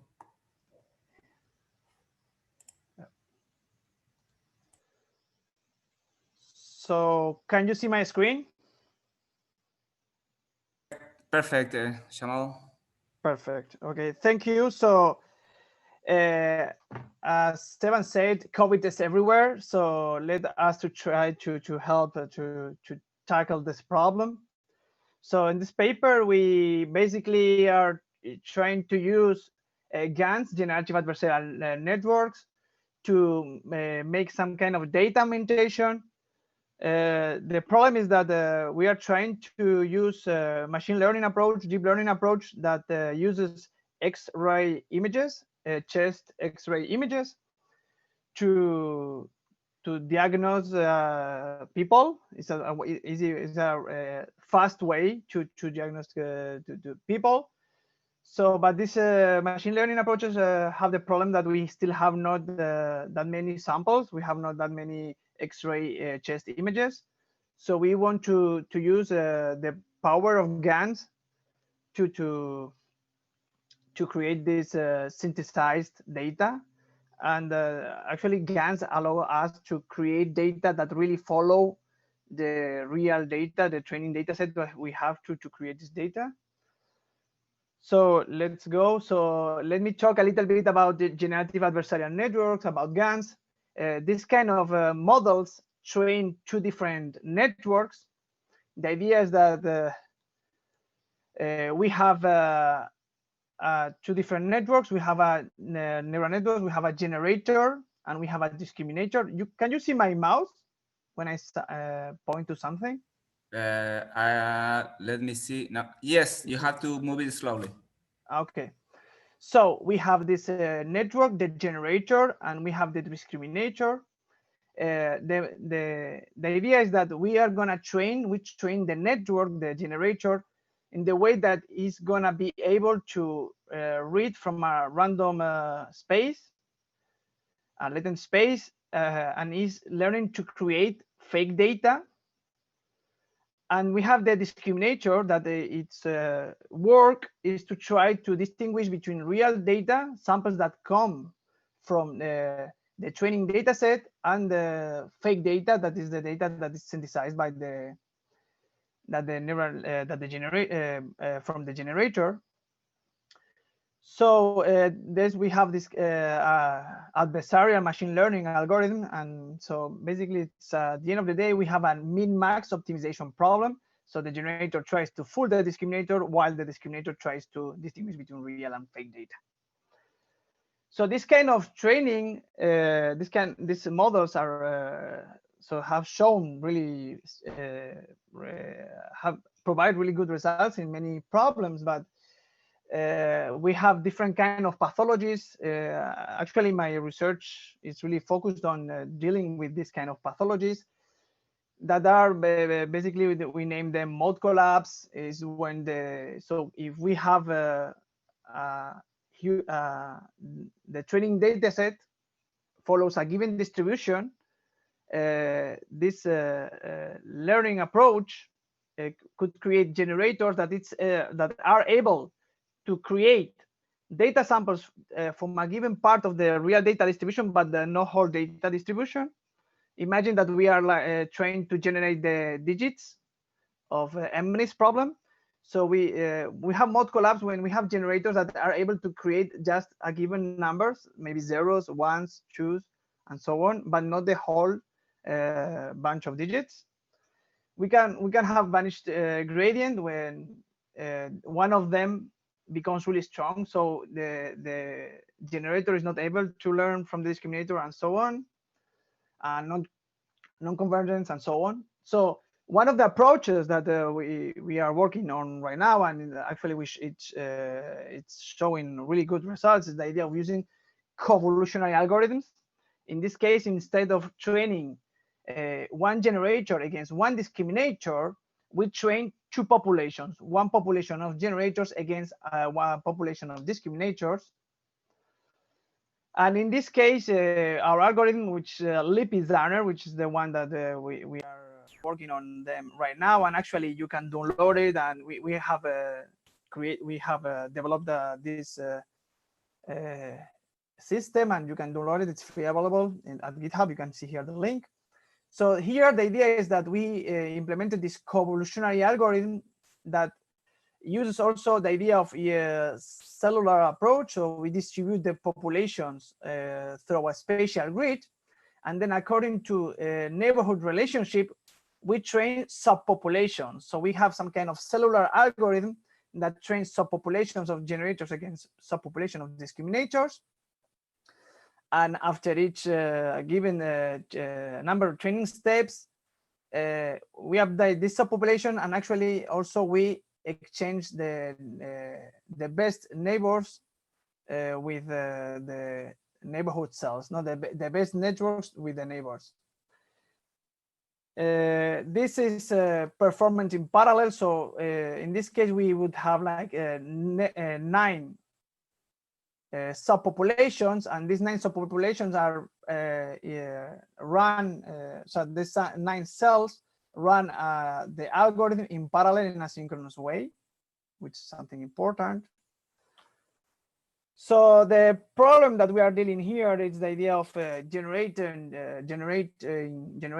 chest X-ray images. So we wanted to generate them, and also we deal with the problem of generating the images, but also we wanted to configure properly the algorithm. So in this case, we are using multi-layer perceptrons. The idea was to use not that complex networks like CNNs, like convolutional networks. We have a 4-layer perception and a 5-layer perception. This is the main characteristics. So we implemented a data loader, which creates the samples that we use to train the GANs. So it creates the domain decomposition of the problem. We read the images and we encode them real numbers between 0 and 1 for each pixel, and we resize the images to 128 to 128 for 128 pixels. So we have vectors of 6,000 positions. So after all images are read, we have a tensor of the number of training samples times the size of the image, which are transferred to the GPU. So this is the first part of the method. Sergio? So, well, this is the part that we did mostly here in Uruguay about the parallel level. So I will explain briefly. We applied a 3-level parallel model. On the upper level, we have a multiple instruction, multiple data approach that applies the domain decomposition to analyze different architectures for the underlying network in both discriminator and generators, and also some relevant parameters that we will see on the next slide. This approach follows a distributed master-slave model, which was implemented in MPI for Python, and we apply a dynamic load balancing for better efficiency of the parallel model. In the medium level, we apply the distributed training that Jamal explained a few slides before. The cellular model for parallel evolutionary algorithm is applied, and this training is also developed in distributed memory, but can profit from shared memory when available. Basically, it's an asynchronous parallel execution in which cooperations are needed for communications according to the defined neighborhood topology in the grid of the cellular evolutionary algorithm. And finally, on the lower level, we apply a single instruction multiple data training approach, which executes on GPUs using the PyTorch library. And the main tasks here are the create the tensor, as Jamal explained in the last slide, and these tensors are transferred in GPU and processed in batches. So it's me or you? The same. As I told, several parameters of the model were studied, especially the architecture and also parameters of the training method. And we also defined some metrics to evaluate the quality of solutions and also the computational efficiency. The most important metric is insertion score that try to assess the quality of the generated images, evaluating both the similarity to a specific object, in this case the database of real chest images, and also the diversity that accounts for the capabilities of the model of produce the diverse situation. In this case, diverse fake chest images. And we performed the development and execution in our National Supercomputing Center. And the data used for training and validation is the open repository by Cohen et al. Jamal can tell you how much images are in this repository, but there wasn't so much. 190? Yeah, 193. Okay. Okay, So, all you results. Okay, so now the results. So here we group the results according to the different parameters we studied. So we can see that first of all that we didn't have much difference. For example, when we changed the the type of network for the generator and discriminator. Something is it's important because as soon as you increase the number of layers, the computational cost is going to increase. We'll see that because the complexity of the model increases. So, but even though we didn't find like difference between the results, also the batch size was also, as we can see here, the box plots, there were not different differences between them. So that doesn't really matter. This is the mutation. The idea it's in our method, the Lipin's-Danner applies. We update the learning rate, the learning rate that we use when we train any kind of neural networks. So in our case, we updated according to the Gaussian mutation. So we have this probability of the Gaussian mutation, and we can see again that so it doesn't really show many differences. So we cannot really expect many differences. And also we change the initial learning rate. Here we can see that we have this value, the 0.0025, that also it shows a little bit better results, but really we don't see that many huge difference when we group the results. So but something important when we choose then the architectures, in this case, as I told you, when we increase the number of layers, the complexity of the model increases. So we can see that even we didn't have like improvement in terms of results, 5-layer perception requires longer times to run. And also it's something also important, the number of batches, as we increase the number of batches, it takes shorter because the batch size, as we increase the batch size, we reduce the number of times that we apply stochastic gradient descent. So we can see here that with this, there's a bit of difference also in, we didn't take into account the other parameters because the other parameters don't really matter in terms of computational cost. So here we can see the main results. Here we see the computational time in terms of minutes and also the inception score. And here we show in blue the configurations that got the best inception score. So we can see here. And also we see in red the configuration, the stars that provided the medium inception score. So we decided to make our validation taking into account these two configurations. So here we can see that also the validation has been used. We have used grid sizes of 2x2 and 3x3 to evaluate these two configurations. So we can see when we use the maximum, oops, sorry. When we see the maximum configuration, we can see that it's not really stable. Actually, when we increase the grid size, we didn't provide always the best results. So it doesn't really improve. But when we use the best median configuration, we can see that the training is more stable. And we can see that as soon as we increase the grid size, so we use 9 cells, 3x3, we increase also the quality of the images, the quality of the results. So we saw that this configuration, that it was the best one here, of course, give us these other results. That's why it's not really stable. So it really matters. It really matters when we select the best configuration for this training. So here we can see some examples of the images generated by using our models.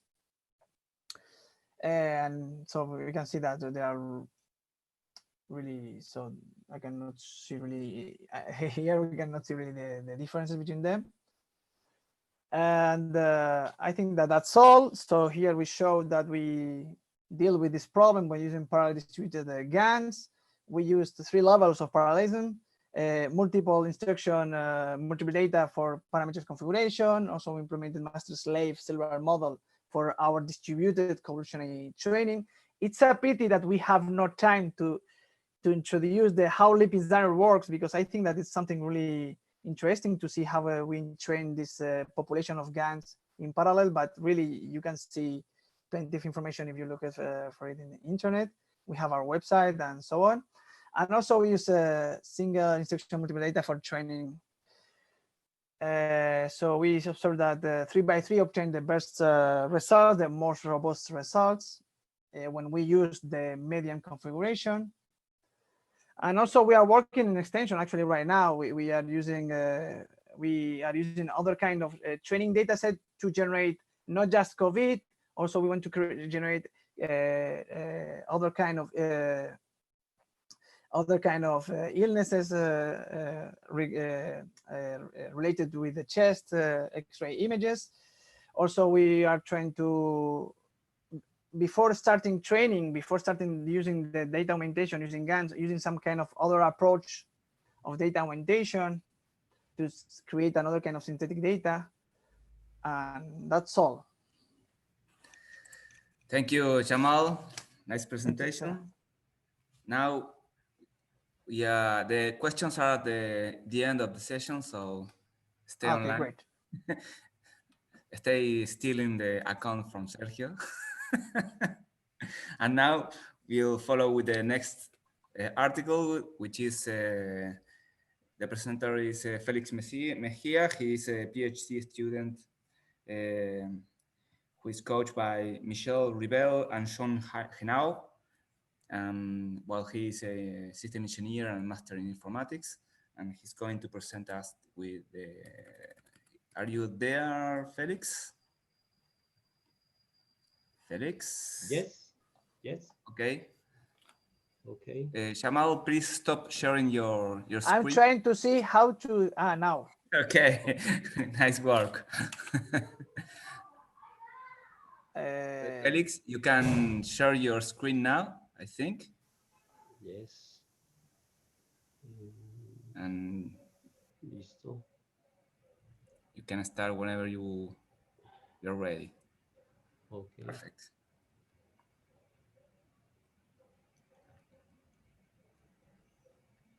Okay. Nice, nice. Thank you for introduction. The topic Please, of my... a little higher. Please talk a little higher. What? Subir el volumen del micrófono. Okay. Está un poquito bajo.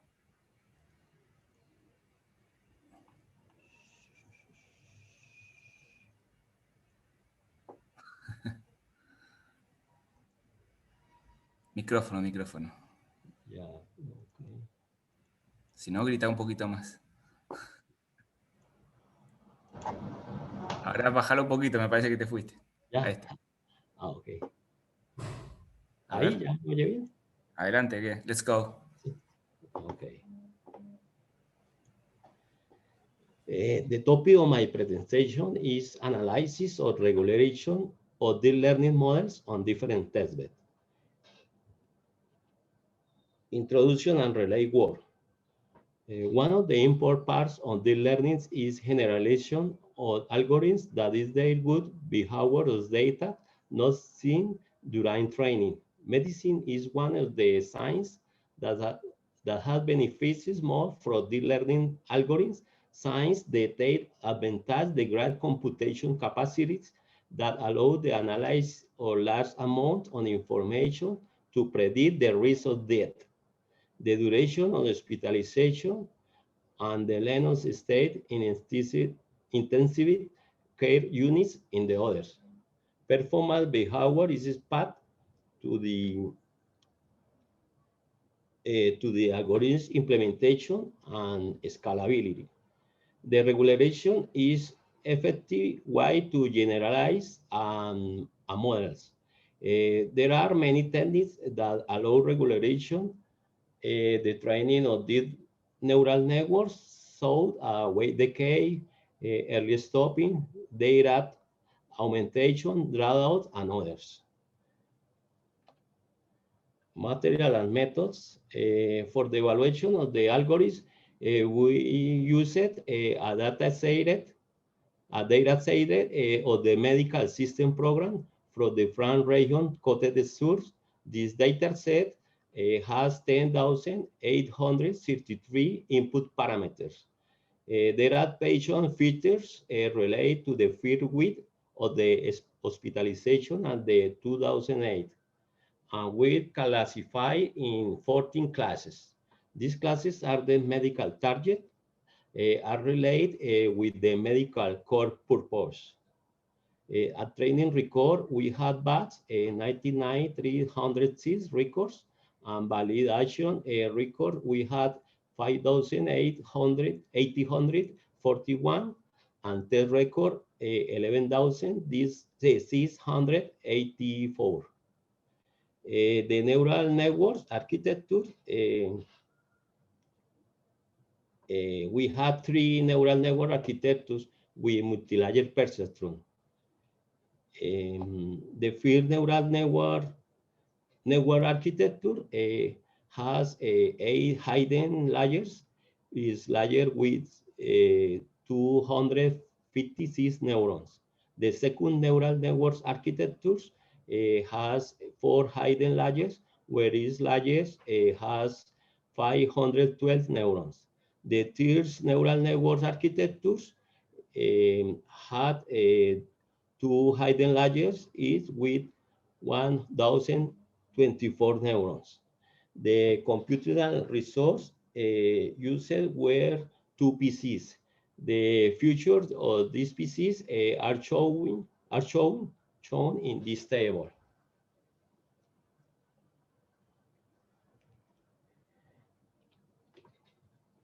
Experimentation methodology consists on 4 phases, as shown in figure. The first phase receives the patient records. The second phase establishes of the neural networks architectures, batch size, drawdown value, and computing architectures. This parameter training and validation of the deep learning models begins. The deep learning model begins. The third phase is the analysis of the overfitting, execution time, convergence curve, computational usage, and N1 score. When the analysis is finished, the results are verified, another runs, and execute with a new combination of parameters to assign the relation between the dropout and the overfitting in order to determine which combination of parameters is the best to achieve the reduction of the overfitting. Evaluation and results. The result time in the execution on PC1 are shown in following tables. We can see in the tables the best combination and are presented with batch size 200 and dropout 60% and neural network architecture 2. The execution time in all runs didn't have the grains variation. Therefore, is what is very relevant. In this graph, you can see the loss curve for PC with the different neural networks architectures, neural network architecture 1, 2, and 3. We can see the best combination of time is shown in green colors for the batch size 200, dropout 60%, and neural networks architecture 2. For the PC2, the loss curves is similar to PC1. Discussion and conclusion. There is close relation between drawdowns and number of hidden layers. The higher the number of hidden layers, the higher the drawdown value is needed. So accuracy of the deep learning model is not affected. A deep learning model with many parameters benefit from distributed computation architecture, where there is more computing capacity and memory, precisely a fair performance, and therefore execution time. Regarding the number of hidden layers, it's evident that having and deeper neural networks cause a decrease in accuracy for the deep learning models. Furthermore, implement a mechanism to control a population search of the deep learning models to find the generalizable models. Implement distributed models as they adapt, and model parallelism with synchronous and asynchronous methods. Deployment of distributed algorithms over large-scale computing architectures applied to healthcare research. Thank you for your attention.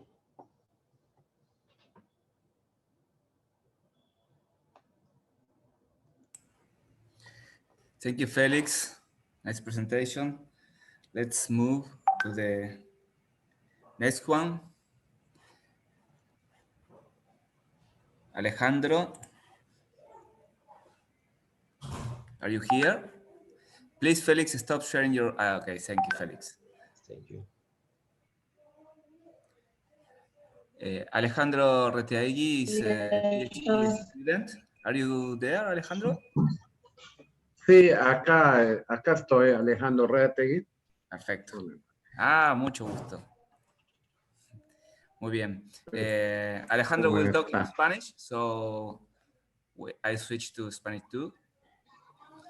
Alejandro es estudiante de doctorado. Español. Prefiero español. Ajá. Sí. Español. Coordinamos para que pueda ser en español. Así es. Por eso pasamos a español. Alejandro es estudiante de doctorado en la Facultad de Ingeniería y bueno, nos va a compartir. Ya puedes compartir tu pantalla para la presentación.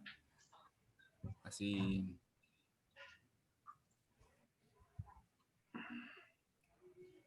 Muy bien, Alejandro.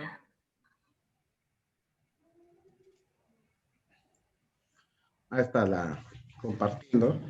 Bueno, voy a dar inicio a la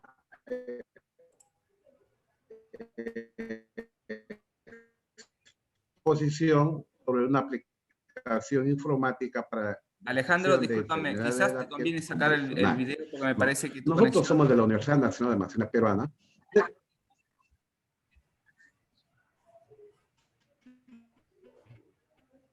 Alejandro. Sí, saca tu video. Estoy en eso. Sí. El problema es que está un poco fluctuante tu conexión. A ver si ahí mejora. Ya. Ahora, el problema que tenemos acá, y eso quería hacerles ver, ¿no? No sé si conocen, nosotros somos de la ciudad de Iquitos. Pueden ver el mapa del Perú. Acá nos encontramos. Esta es una imagen fotográfica aérea de la ciudad de Iquitos. Antes el río Amazonas pasaba por la ciudad, pero se alejó porque los ríos de la selva son cambiantes.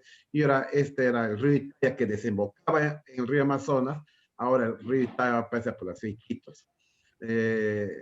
La selva peruana, como ustedes saben, es tiene la más amplia variedad de especies, ¿no? Animales, flora, fauna, pescados, etcétera, ¿no? Y bueno, el problema que tengo con la ciudad es que no tenemos comunicación por fibra óptica, la comunicación es por radioenlace vía microondas. Y como ustedes supondrán, ¿no? El ancho de banda es muy pequeño, ¿no? Como tener fibra óptica. Ese es el contexto que quiero explicarles un poco a qué se debe nuestra investigación, nuestro trabajo de investigación, ¿no? Primeramente, el escenario que tenemos es que mi departamento Loreto es el último que ocupa lugar en el Perú en competitividad regional. Durante muchos años se repite este escenario. También otro de los contextos es de que los servicios de atención de salud son muy restringidos. Disculpa, Alejandro, ¿podrías ponerlo en modo presentación? Discúlpame, ¿lo podrías poner F5 para ponerlo en modo presentación? Así se ve mejor la... Ahí está. Ya, ahí está. Muchas gracias. Ahí mostramos algunos recortes periodísticos ¿no? De que los hospitales de Iquitos, mejor dicho, en el departamento de Loreto, solamente en las ciudades, y también los servicios médicos son restringidos. Mucha gente no acude a los centros de salud, ya sea del Seguro Social o del gobierno de la Dirección Regional de Salud, ¿no? Y además de eso se ha aunado el problema del COVID, ¿no? Donde en la Amazonía peruana fue muy golpeada.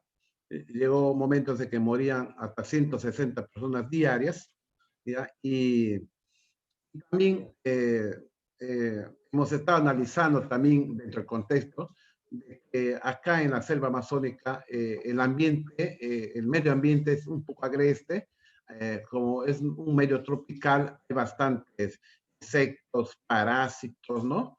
Es normal eso acá, ¿no? Y eso también, y aparte la carga solar hace que haya muchos problemas de la piel, ¿no? Bastantes problemas de la piel.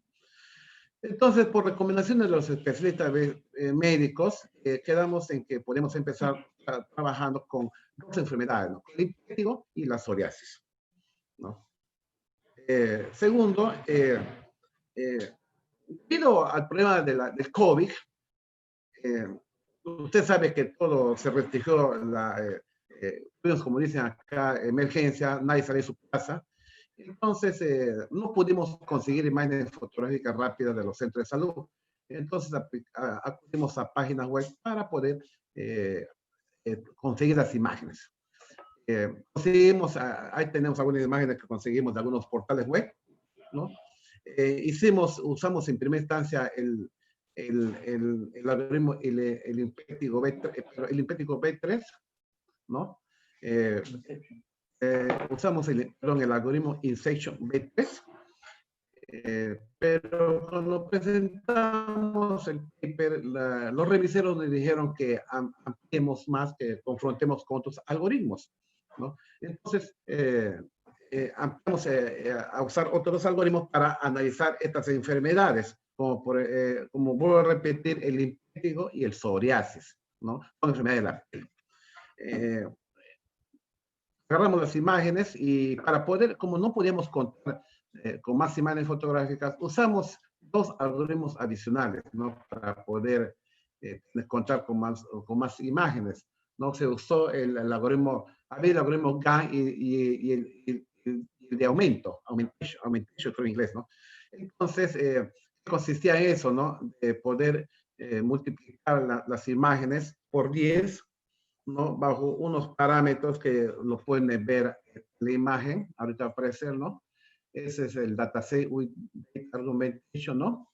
En la cual aplicando configuración con, por ejemplo, rotación, un rango de rotación de la imagen, ampliando el ancho, la altura, el zoom, un rango de zoom, conseguimos generar 10 imágenes adicionales por cada imagen. Luego, habiendo hecho esto, llegamos a conseguir en total 1540 imágenes, ¿no? Las 140 iniciales más multiplicado por 10 son a 1540, de las cuales usamos para el entrenamiento de la red neuronal 1000 imágenes y para validación 680 imágenes, como pueden ver en la diapositiva. Hecho esto, escogimos, de acuerdo a la observación de los revisores, dos algoritmos adicionales, ¿no? El CNN Inception B3, que era el nuestro original, y incluimos el CNN BGG16 y el CNN ResNext 50. Procedimos a procesar, bueno, el Inception 3 usamos a una Lacto i7, pero como con los otros dos algoritmos usamos una Workstation mucho más poderosa. Por eso que ven aquí en el cuadro que muestro el resumen de los tres algoritmos, el proceso que llevamos a cabo, ¿no? Se usaron 10 épocas para los tres algoritmos. El proceso, como pueden ver, demoró menos en vez G16 y ResNext 50, porque esto es una Workstation. El tamaño, el batch size, ¿no? Los datos y el tipo de reconocimiento de las imágenes. Pero a nosotros lo que nos interesaba es tener la eficiencia, ¿no? La sensibilidad, quién consigue más aproximación al 100%, que al fin de cuentas es lo que buscamos. De acuerdo a ello, conseguimos estos resultados, ¿no? El Insection B3 fue la que tuvo mejores resultados en sensibilidad, especificidad, precisión y exactitud, llegando al 94%. Las datos 2 conseguimos 92%. También contamos con una aplicación web, ¿no? de subir las fotos, ¿no? Cualquiera puede tomarse una foto y el software lo reconoce, y esos son los resultados que muestra a través de un gráfico. Esta es una versión web, beta, que nosotros queremos seguir investigando, queremos seguir avanzando en estos temas, ¿no? Ahí pueden ver, por ejemplo, yo envío esta imagen a la web y me muestra esos resultados, ¿no? Por ejemplo, acá detecta que el psoriasis es 3.5% y el hipertico 96.5%, por lo tanto, la certidumbre es que es un hipertico de enfermedad.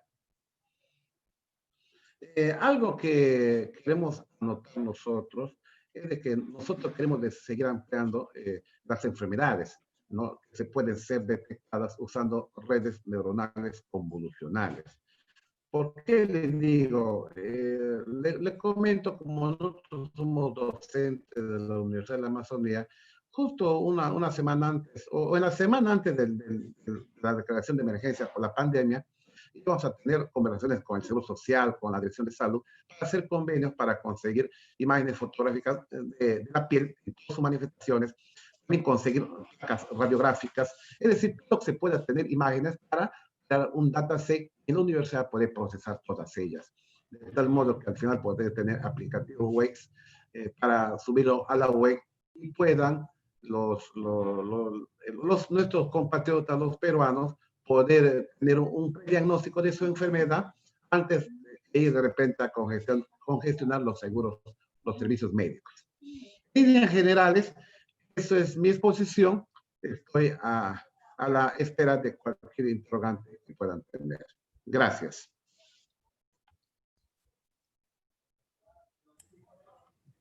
Muchas gracias, Alejandro. Bueno, tenemos ahora unas preguntas que han llegado al menos aquí en preguntas y respuestas. La primera, ya que estás aquí, Alejandro, te hago llegar una pregunta de Julián, que se refiere a, en este tipo de trabajos en el cual hay imágenes de personas involucradas, ¿cómo es la situación respecto al permiso para usar esas imágenes? En este caso ustedes las obtuvieron de internet, pero esas imágenes, esos sitios de internet permitían la reproducción y el uso de esas imágenes, o cómo hicieron, o buscaron y sin mirar demasiado en ese aspecto.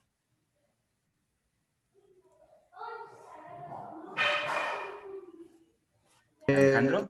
A las páginas web, bueno, en el video que he mandado, ahí he puesto los portales web de donde conseguimos las imágenes. Sí tiene derecho de autor y era permitido usar, porque no sabemos lo que es derecho de autor, no podemos abusar de ello, ¿no? Sí tienen autorización. Y para ello les mostramos a ustedes en el video los portales web a cual acudimos para conseguir las imágenes. Acá ya no lo puse por falta de tiempo, ¿no? Pero sí tenemos autorización. Perfecto, perfecto. Muchas gracias. Yo creo que eso es a lo que apuntaba en la pregunta de Julián. Muchísimas gracias, Alejandro. La siguiente pregunta que tenemos, entonces, es para Félix, ¿sí? Que nos pregunta Robinson, si dice que las conclusiones, las conclusiones del trabajo son bastante diferentes de las referencias que se encuentran en literatura. Entonces, y pregunta, ¿cómo hacen para decidir el número apropiado, ¿sí?, de capas en el modelo? Félix, desmuteate y responde en español, no hay problema. Félix. Las capas, no. O a las épocas, ¿a qué se refiere? No entendí la pregunta. No, Alejandro, es para Félix la pregunta. Ah, ya. Félix, ¿estás por ahí? Bueno, mientras aparece de vuelta Félix. Alejandro, ahora sí tengo una para que pregunta Robinson también para ti, ¿estás ahí? Preguntan si respecto a las fotos, probaron siempre fotos de la misma enfermedad o si usaron, para complicar un poquito la situación, fotos que son parecidas pero que tienen otra enfermedad, otro diagnóstico, como para validar la discriminación del modelo. No, usamos fotos, buscamos fotos de las dos enfermedades escogidas, la psoriasis y el impétigo. Entonces conseguimos 140 fotos.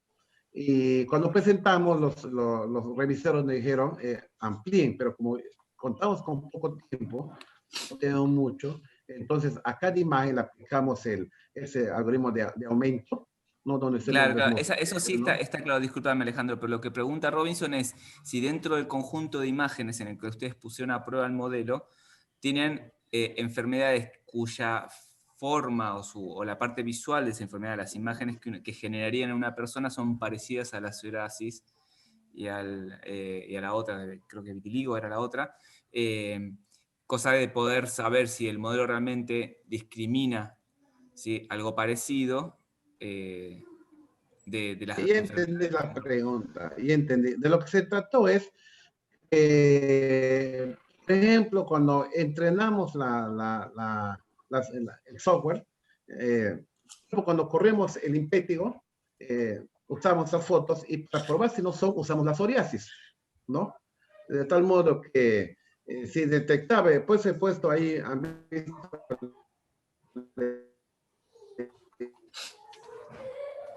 imagen web, aparecía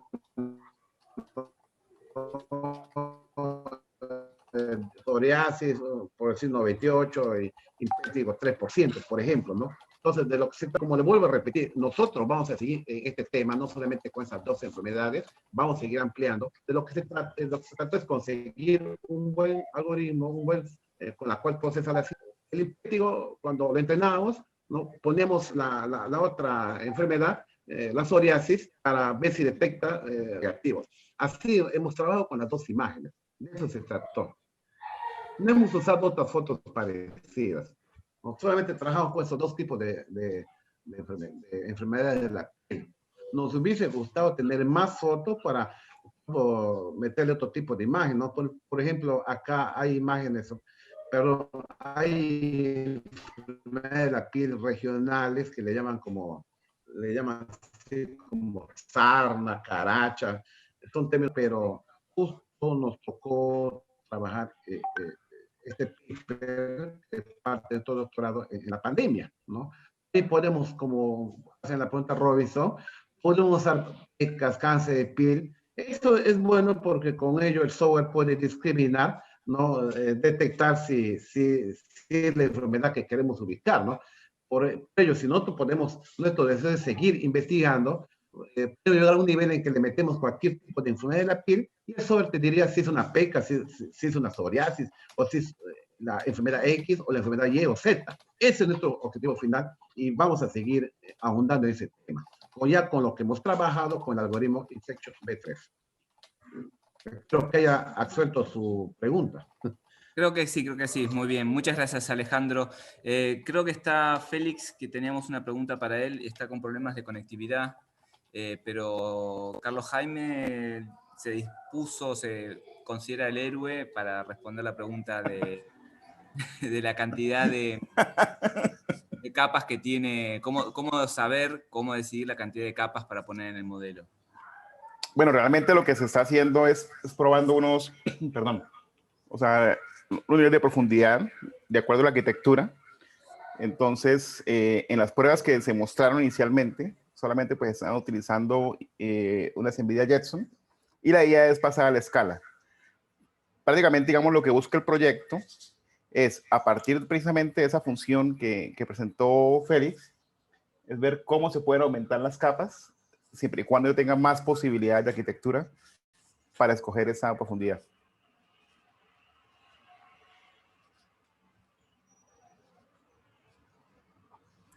Muy bien, creo que quedó más o menos claro que es un trabajo en avance, en desarrollo. Así que muy bien, gracias Carlos Jaime. Bueno, esperemos que Félix esté todo bien.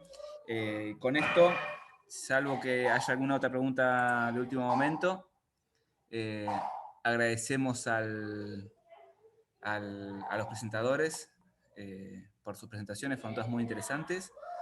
Y continuamos en 5 minutitos con la siguiente etapa de este CARLA 2020 virtual. Muchas gracias, Esteban.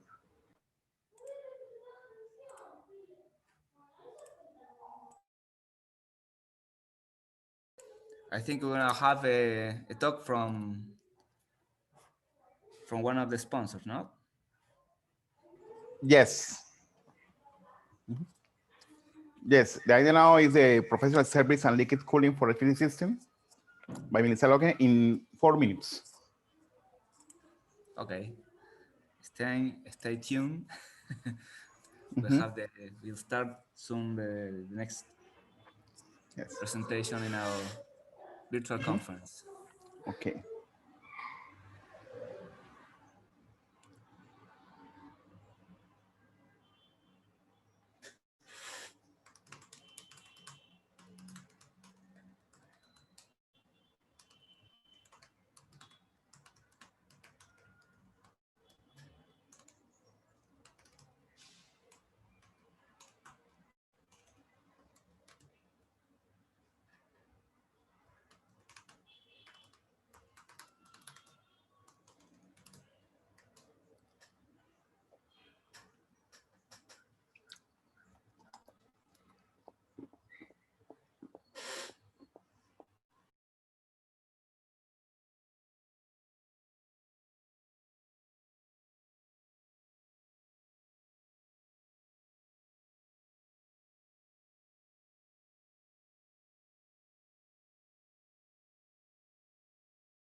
Hello, good afternoon.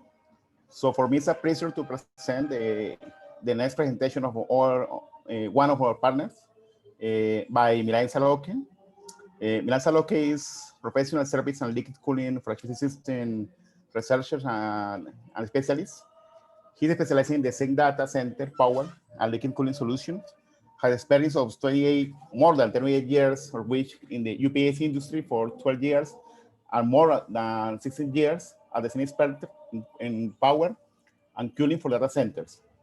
Clearly, he understood the meaning of the word mission critical reality from UPS, and they practice the same in data center by developing highly available solutions and client needs. So for us, it's a pleasure to present Emily Saloki from Lenovo. And please, Elaine, it's your time.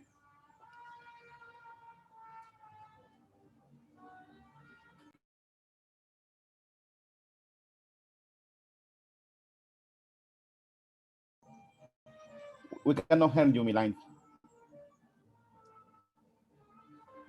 You are in mute.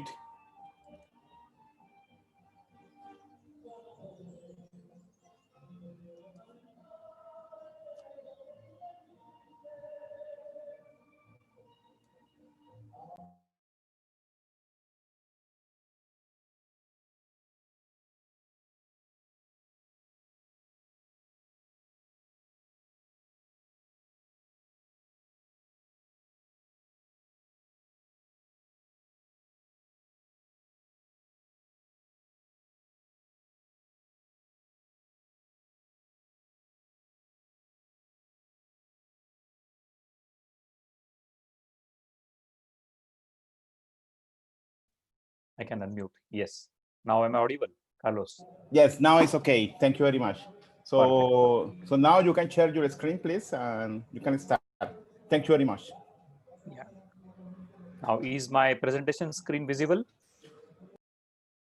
Not yet. Not yet.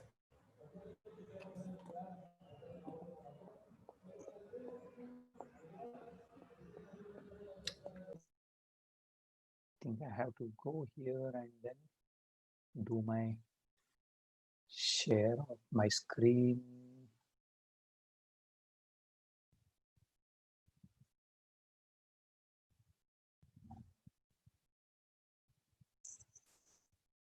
Can you see me, guys? Yes, now it's okay. Thank you. But the screen is visible, my screen, which is my shared screen is. No. We can see you, but not your presentation. Wait a minute. Let me see how I can share that.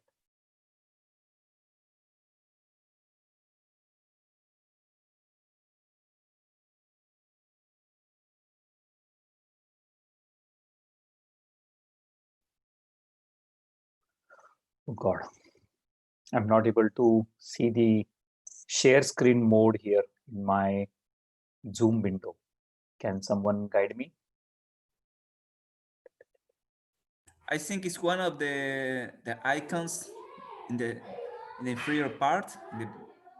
You have participants icon. If you move the mouse towards the bottom of the screen, then it will appear, and you have let me do that. Let me put a it color. screen I mode. think it's yellow button, which yes, share screen with the legend share screen. Yeah, perfect. Now, is this particular screen visible to you? Let's see. Yes, now it's perfect. Finally, yes. Thank you. Thank you, and thanks for the advice, and sorry for the delay. Guys, my name is Milind Saroke. I am the principal consultant at Lenovo Data Center Services, and I'm going to talk to you on a very small discussion about what I learned in last 1 or 2 years, which I wish I could have known 10 years ago when I was designing a high density data center for one of my customers, where the customer said that they wanted to design a high density data center, and the kilowatt rating they were trying to reach was as high as possible. And with the limitation available at that particular time, we could get it around 25 kilowatt per rack, and which was actual 25 kilowatt. And to achieve that 25 kilowatt, we also increased the height of the rack from 42U to 52U. additional 10U we have added in the rack to add additional servers so that the capacity can be increased. Now, I wish I could have known this liquid cooling technology at that time, which would have benefited me as well as my customer in getting the high density as what they were looking at, because they were looking, their space limitation was there. They were not having a power challenge. They were not having the availability of water also was not a challenge, but the space was the challenge. Now, if I would have known this, could have been possible, because it was 20 rack data center consuming somewhere around 500 kilowatt of capacity. Now, to discuss this, I will run through the agenda, like why liquid cooling, then the how the server component is inside the server components are driving the requirement for the high densities, and how Lenovo water-cooled server rack looks like when it is implemented and it is installed. And then we will go inside the chassis, inside the server, to see how that particular chassis looks like when you open it, how the liquid cooling loop looks like. Then we will see coming out how the concept of the liquid cooling is introduced and how we have implemented at one of our customers' place, which is a use scenario. Then what are the infrastructure requirements for using the liquid cooling into the data center? And then finally, I am representing professional services of Lenovo. I will take you through what are the capabilities that we also represent and will benefit you when you want to do the liquid cooling with Lenovo professional services. So let me not waste more time and just go into the discussion. So why liquid cooling?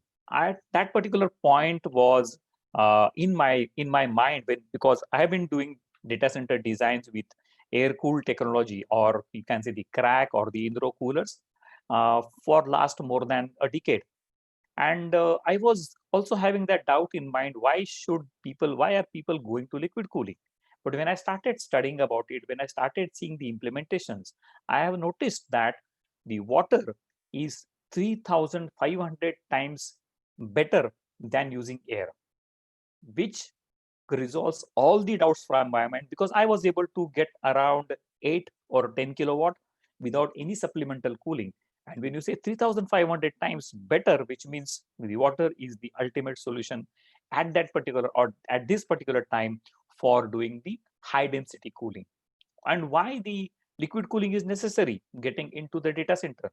The another reason what people say is that there is the Moore's law, which is applicable, which is evident that from the CPUs, which you see on the left hand side, the CPU power density is increasing from currently 240 to 70 watts to 300 watts, and eventually it is going to around 450 watts for a single CPU.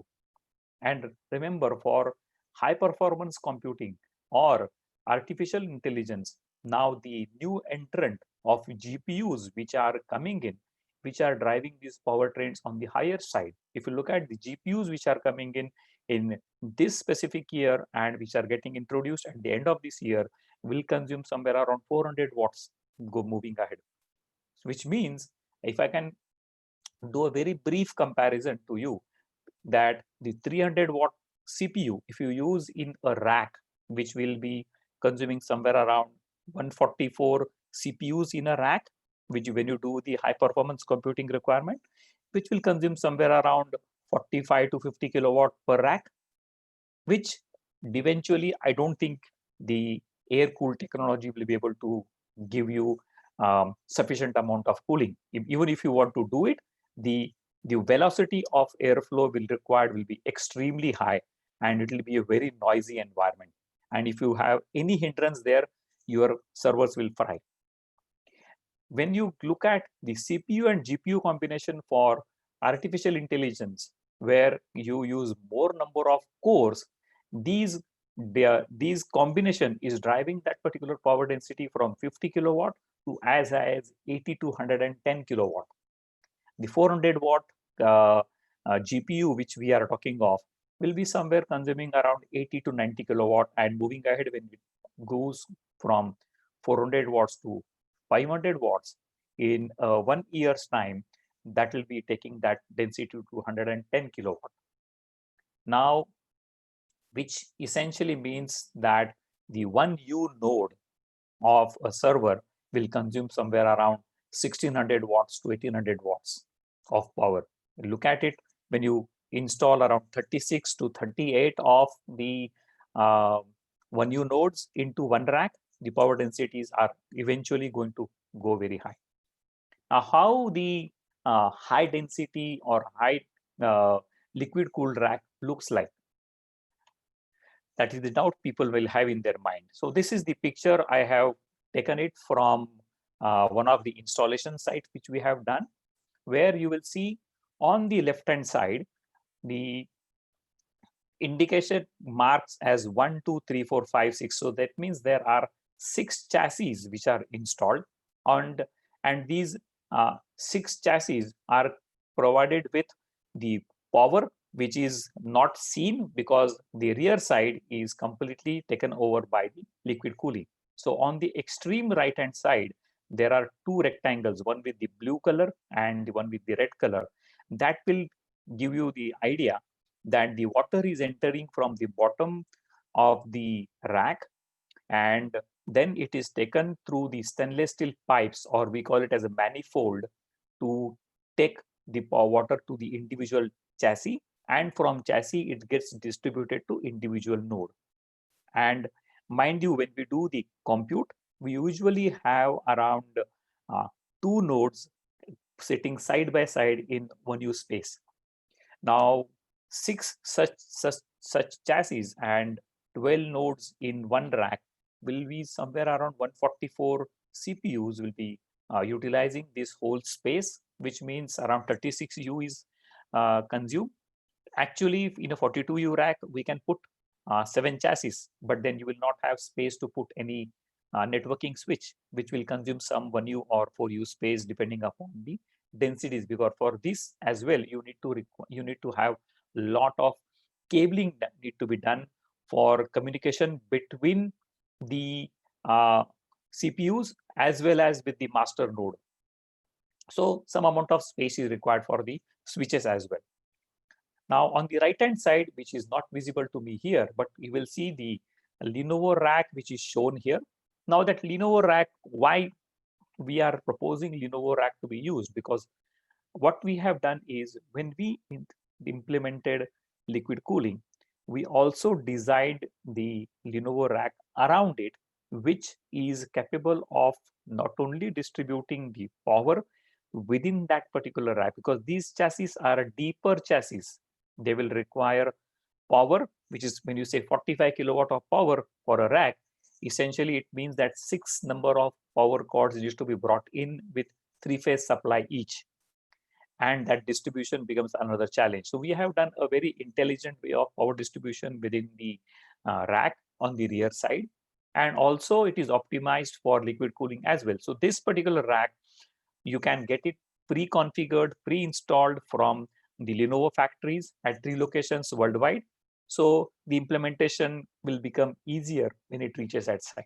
It doesn't take time for doing the chassis installation, then doing the manifold connection, and all this can be done in our factory, tested, and then shipped at the site. Now, next thing is obviously going to come into your mind is that now we have seen the rack, how the chassis looks like, how the server looks like, how the liquid cooling is done. Now, for that, this picture which I have specifically reserved for you, this on the right hand side, you will see a 6U chassis from Lenovo, which we call it as a Exascale chassis, which will have around 12 nodes sitting side by side. On the left hand side, it is visible that there are 2 nodes sitting side by side, where the liquid cooling is done by using the copper pipes. There are 2 big rectangles which you are seeing. These represent the CPU which are getting cooled. What we are doing in addition to cooling the CPU is that when the CPUs are consuming high density or high application power, they are also accessing the hard disk as well as the memory multiple amount of times, and because of that, the memory and the hard disk also gets heated up. So what we have done provision is that the memory, which is on the left-hand side, the pink straight line which you see on both the sides of the CPU, that is also cooled by using liquid cooling, which is the memory. And also you will see that at the bottom of the screen, you will see there is a copper pipe which is running outside. That particular one will help you to cool the hard disk as well. So almost 80 to 85% of the equipment in the chassis are cooled by using liquid cooling. You require some around 12 to 13% of power to do the air cooling, because till date we have not yet released the liquid cooled power supply unit. The power supply unit, which we would say will be consuming somewhere around 2 kilowatt of power, is when you look at the platinum level of efficiency, it will be somewhere around 92%. So that also emits around 8% of heat. So that 8% heat plus some of the components which are there in the chassis are still not able to put the liquid cooling, which will account to be somewhere around 13 to 14% of power required to be provided as the ambient cooling or the air cooling technique.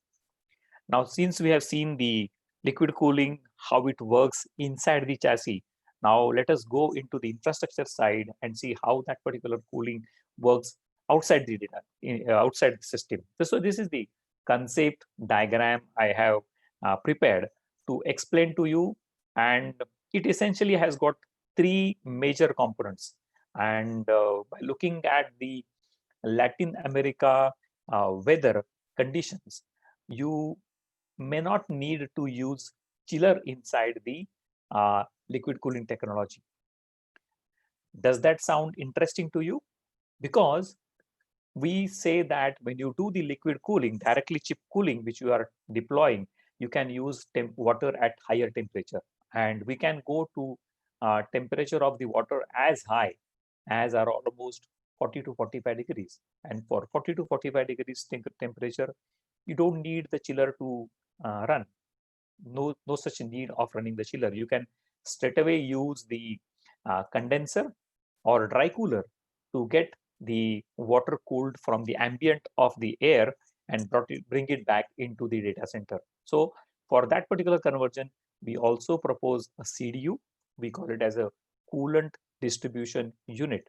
A coolant distribution unit acts as a heat exchanger between the liquid cooling side of the chip to the ambient cooling side of which is the water from the condenser. The reason why we do is that the CDU requirement is that it eliminates the requirement of the liquid cooling of the water conditions to be imposed onto the facility side. The reason is the liquid cooling, when we do, we require water at very purest form. It should not contain a lot of contaminants in it or the solid particles in it. So we say that we need to have around 50 micron of cleanliness of water to be provided. And if you impose that requirement on the entire facility, the cost of installation will be extremely high. To prevent that, what we say is that you can do the condenser water. You can use condenser water at normal conditions, which are having some contaminants in it. And you can have around 100 or 200 micron filter provided for the condenser side water. Whereas for the liquid cooling side, we recommend to use 50 micron condenser water, 50 micron pure water. Now, since we have seen this concept, we can see next how the liquid cooling concept we have implemented at a customer place. So this is what we have done installation at our customer place, where you will notice that there the figure, though it looks like a very busy figure, it's not very busy, but unless you look at the three blocks which I have drawn. The leftmost top, which represents the chiller circuit. Then the right hand side half portion of the drawing, it represents the liquid cooling portion, and the bottom portion of the drawing represents the rear door heat exchanger or the in-row cooling units. By the way, for doing the high density or not so high density cooling, we also have rear door heat exchanger, which can provide you cooling between 20 to 35 kilowatt, depending upon the conditions that you set into your data center. And it does not use the water at very low temperature. It still uses water at around 18 to 20 degrees centigrade, which is also used by the in-row cooling units, which are either provided by the Vertiv or from the Schneider or the Stools as well. Whereas on the right-hand side, the circuit is very interesting to see that the liquid cooling portion uses or is refusing to use the chiller circuit water at all, because what I already said to you is that we use the water at around 45 degrees centigrade going into the server, and the return temperature will be around 53 degrees centigrade. And by looking at the conditions in Latin America, you will be able to get the water cooled at around 35 to 40 degrees from the condenser circuit or from the dry cooler circuit, which is using the normal fans and the ambient air as well. So this will bring the overall power requirement into the data center to very low. Now, in this specific customer situation, what we have done is we have provided the chiller circuit as a supplemental cooling. Supplemental cooling means in a summer day, when the compute requirement is driving the density on the higher side or extreme high requirement is there for the compute, and the temperature of the ambient reaching somewhere around 35 or even 40 degrees centigrade, the condenser or the dry cooler may not be able to provide the sufficient amount of cooling for the liquid cool circuit. So in that scenario, the wall which is shown with the circle will open for short duration of time, or the wall will be open as required, so that the chiller water or chilled water circuit will be activated, and the additional or the supplemental cooling required for the liquid cooling circuit is provided.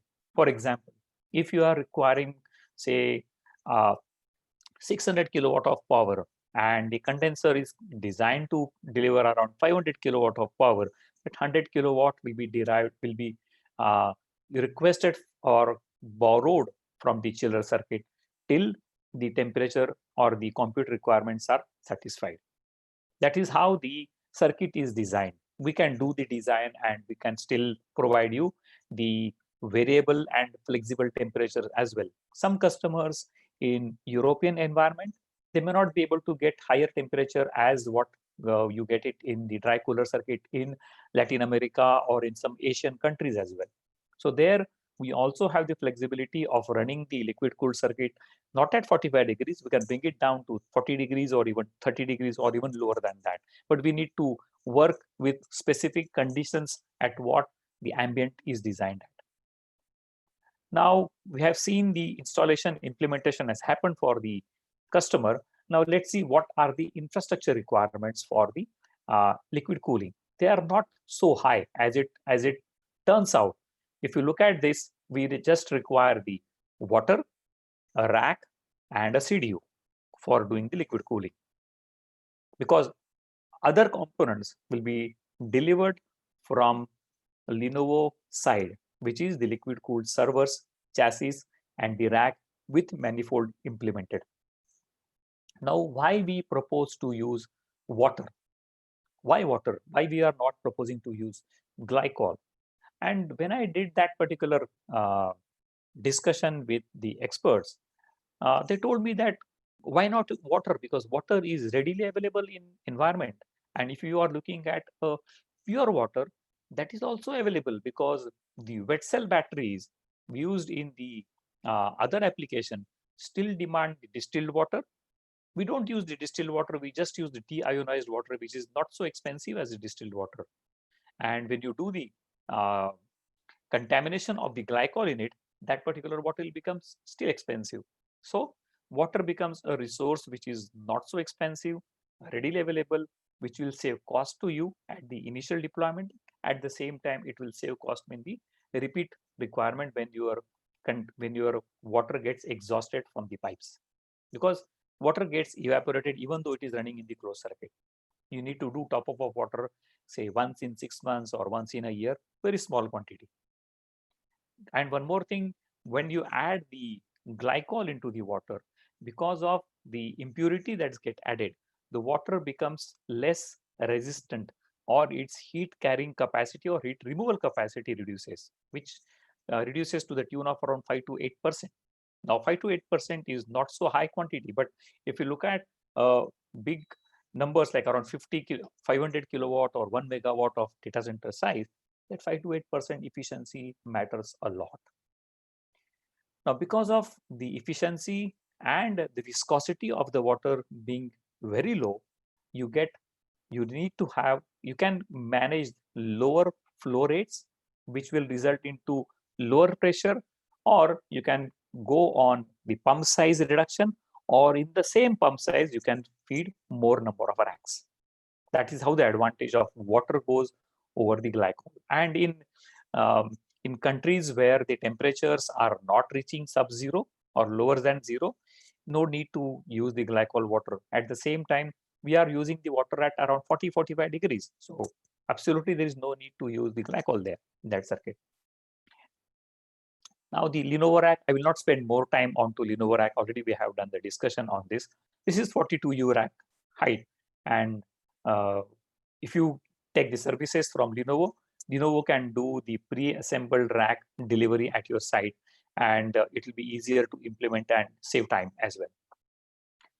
Now, the another component I told you is the coolant distribution unit, which is a typical coolant distribution I picked up from the market, and to show it to you, it has got the redundant pumps, which means the redundancy is built into the unit itself.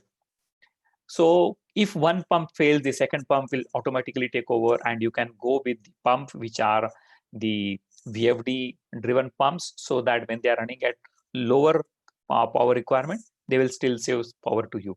But the overall power requirement of the CDU is not so high. If you look at the cooling capacity, it uses somewhere around 1,200 kilowatt, or I would say 1.2 megawatt, which is good amount of power, where when I do the comparison with around 50 kilowatt of power for a 300 watt CPU, I can feed around 20 racks with one CDU. And how much power I'm going to consume? I'm just going to consume around 12 kilowatt of power. Not so high power. If you look at the PUE calculation with these numbers, they will be extremely better numbers than the circuit by using chillers. Now, over and above that, what Lenovo has also done by working with a lot of our customers and the experts in the industry is that we have come out with the new application which sits on the high performance computing or artificial intelligence that is currently used, where we optimize the usage of the CPU and help the customer save electricity or save energy. For example, if you look at the graph on the left hand side, where the GROMATs, ARD or the POP, these are the applications which we have installed the energy aware runtime systems, or we call it as EAR, where it has resulted in savings of around 7 to 11%. And this is the live data which we have captured from one of the installation in Germany, where we have helped the customer to save the electricity in the running data center without compromising the performance.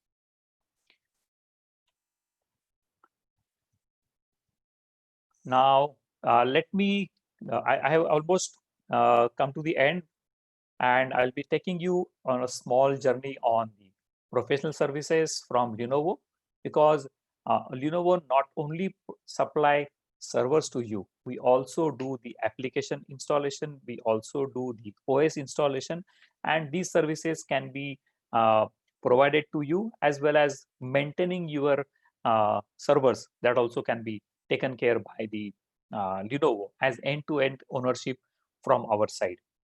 We do the deployment, design, and engineering by using a specific teams who will know the products and who know the understanding from discussion with the customers like you and do a better deployment for you, which will also include the tuning of certain circuits, tuning of certain parameters. We also can help you monitoring the entire circuit, not only the circuit on the infrastructure side, but also onto the CPU side. Monitoring can also be provided. The support, even the validation we do for customers, like the benchmarking, and at the end, when you require the whole implementation to be documented, there also the Lenovo provides services to you.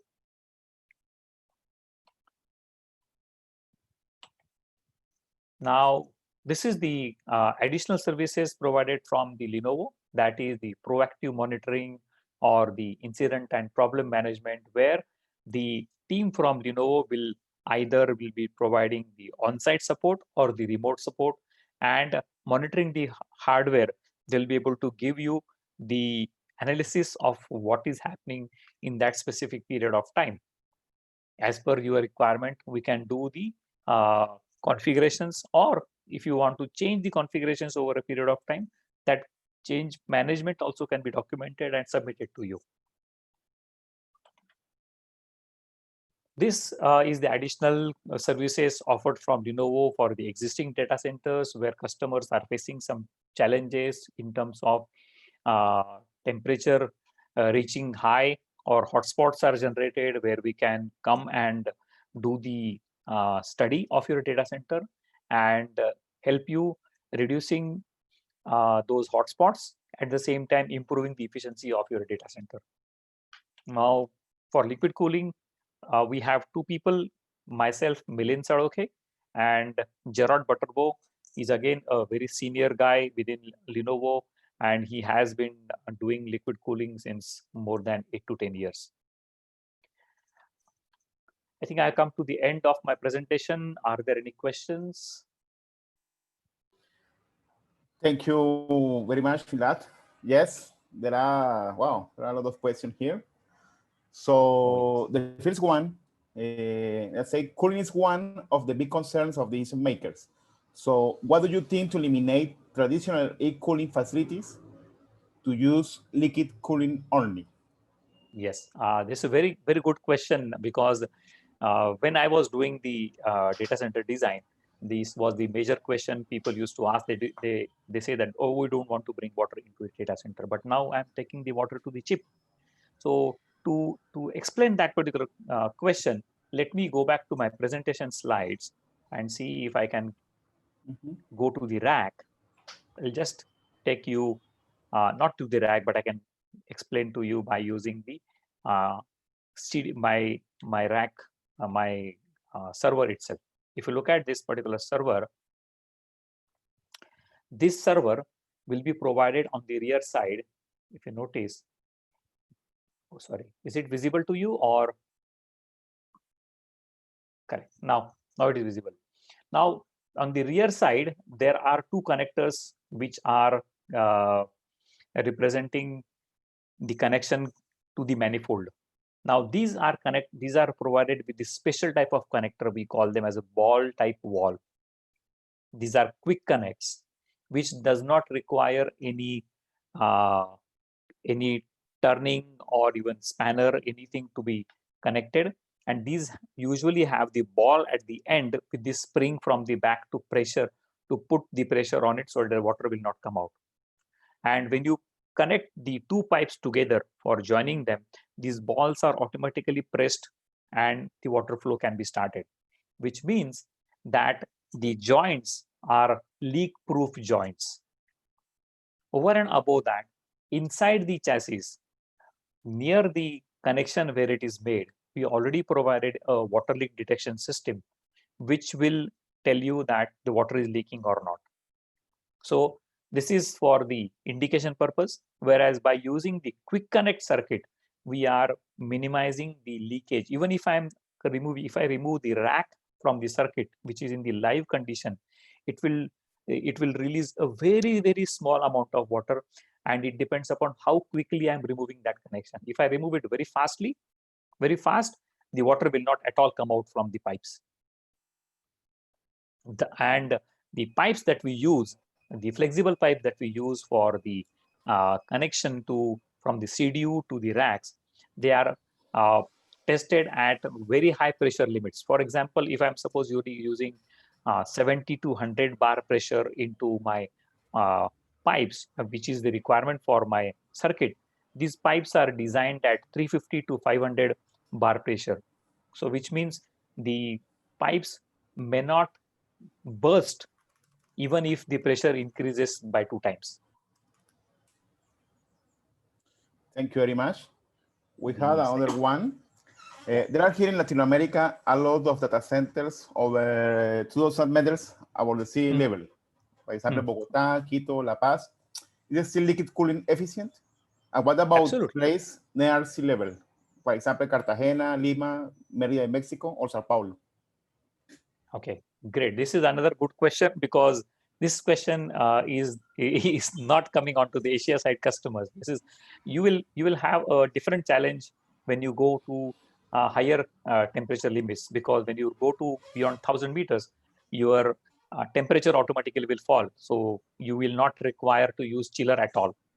And when you use the water at higher altitude conditions beyond 1,000 meters, there are certain deratings which are applicable, which needs to be applied when we are designing the circuit.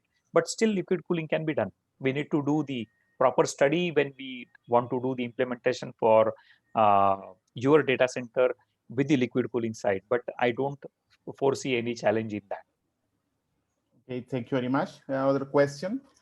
If we change the size of our solution or data center, it's not very expensive to change the entire liquid cooling facility? If it is existing facility you want to change it to, yeah, it is almost like a cost of not the entire data center, because liquid cooling server is not so expensive server. And mind you, these servers are bare minimum capability servers, because they are designed for compute only. So when I'm saying it is designed for compute, our design is optimized such that they will provide you the compute at very minimal cost per se. So I will not see, or I would not see any challenge in using the liquid cooling circuit in the existing data center when you want to replace the circuit. We need to do a study on available power, and even if you are having a chiller, we will see how we can utilize that chiller power for the liquid cooling side. Okay, thank you. The other one, what do you think about the immersion cooling solution? It is better, worse, or the same? Absolutely, this is I'm getting enjoyment. This question is also a good question. Immersion cooling, we are also looking at seriously. It has got its advantages as well as disadvantages. Currently the disadvantages are not so good for us to move into immersion cooling at this moment, but we are definitely looking at immersion cooling as an alternative in high densities. I can definitely discuss that particular point with you. When you do the immersion cooling, the whole server goes into the liquid, and it sometimes create an issue for the maintenance purpose. For that particular maintenance, the whole server, even you want to take out, you'll need some more time to water or the liquid to get flushed from the server. And some of the customers have shown some discomfort while using it. Whereas I can also say that I heard one of the data center, a co-location data center, is completely built by using immersion cooling technology. So it is coming, and we are also not so averse on that. But currently, liquid cooling, the challenges which we were facing, those are eliminated, and the technology is now ready to use, and it can be deployed. We are seeing that the customers, even the co-location customers, have started looking at it very seriously, and we have done some 2 or 3 installations for some universities in co-location data centers in USA. Thank you very much. And we have another final question from the Facebook Live channel. In your opinion, one day in the near future, we will not need any cooling facility? Absolutely. That is also my dream, because if you look at the data center, the major component for the maintenance is now the chiller, because it is a running component. Lot of moving components are involved in the chiller, And the lower the usage of chiller you achieve, the better will be the life of the IT manager or the facility manager. So by using the liquid cool technology, I am removing the usage for the chiller by almost 85%. Only 12 to 13% of percent of power I needed for the air cooling. And in near future, when we come out with our liquid cooled power supply units, which will bring that particular cooling to around 92 to 95%. Absolutely, we are removing or reducing the usage on the cooling in the data center. I mean, I will not call cooling usually. I call it as heat removal. Okay, because thank heat you. is generated, just remove that heat from the equipment. We don't have to cool the data center. Okay, nice. That sounds something different to me. Nice, very nice. Thank you very much, Milan. So for us a pleasure that you come to share all your experience here in Latin America. Yeah. So and thank you for giving me time to speak. And I really enjoyed the questions, and I'm happy that you people have patiently listened to me and given me a chance to speak on this particular platform. If you have any doubts, you can reach out to me on my mobile number, not mobile number, my email address is there, and then we can have a very detailed discussion on the liquid cooling, or even in the data center you have some challenges, you can approach me. I'm available. This is my email address. It's very far off site. Where is that site? Sorry, missed that. No problem, no problem. But this is one of the challenges for all the sites here in Latin America. Now there are a lot of the different data centers, different facilities of the universities. So thank you very much for your experience, Milan. Thank you, everyone, to attend this final conference by Lenovo. For today, we finished the journey. So you see you tomorrow to start at 9:30. Thank you very much. Thank you. Thank you very much for more time. Bye-bye.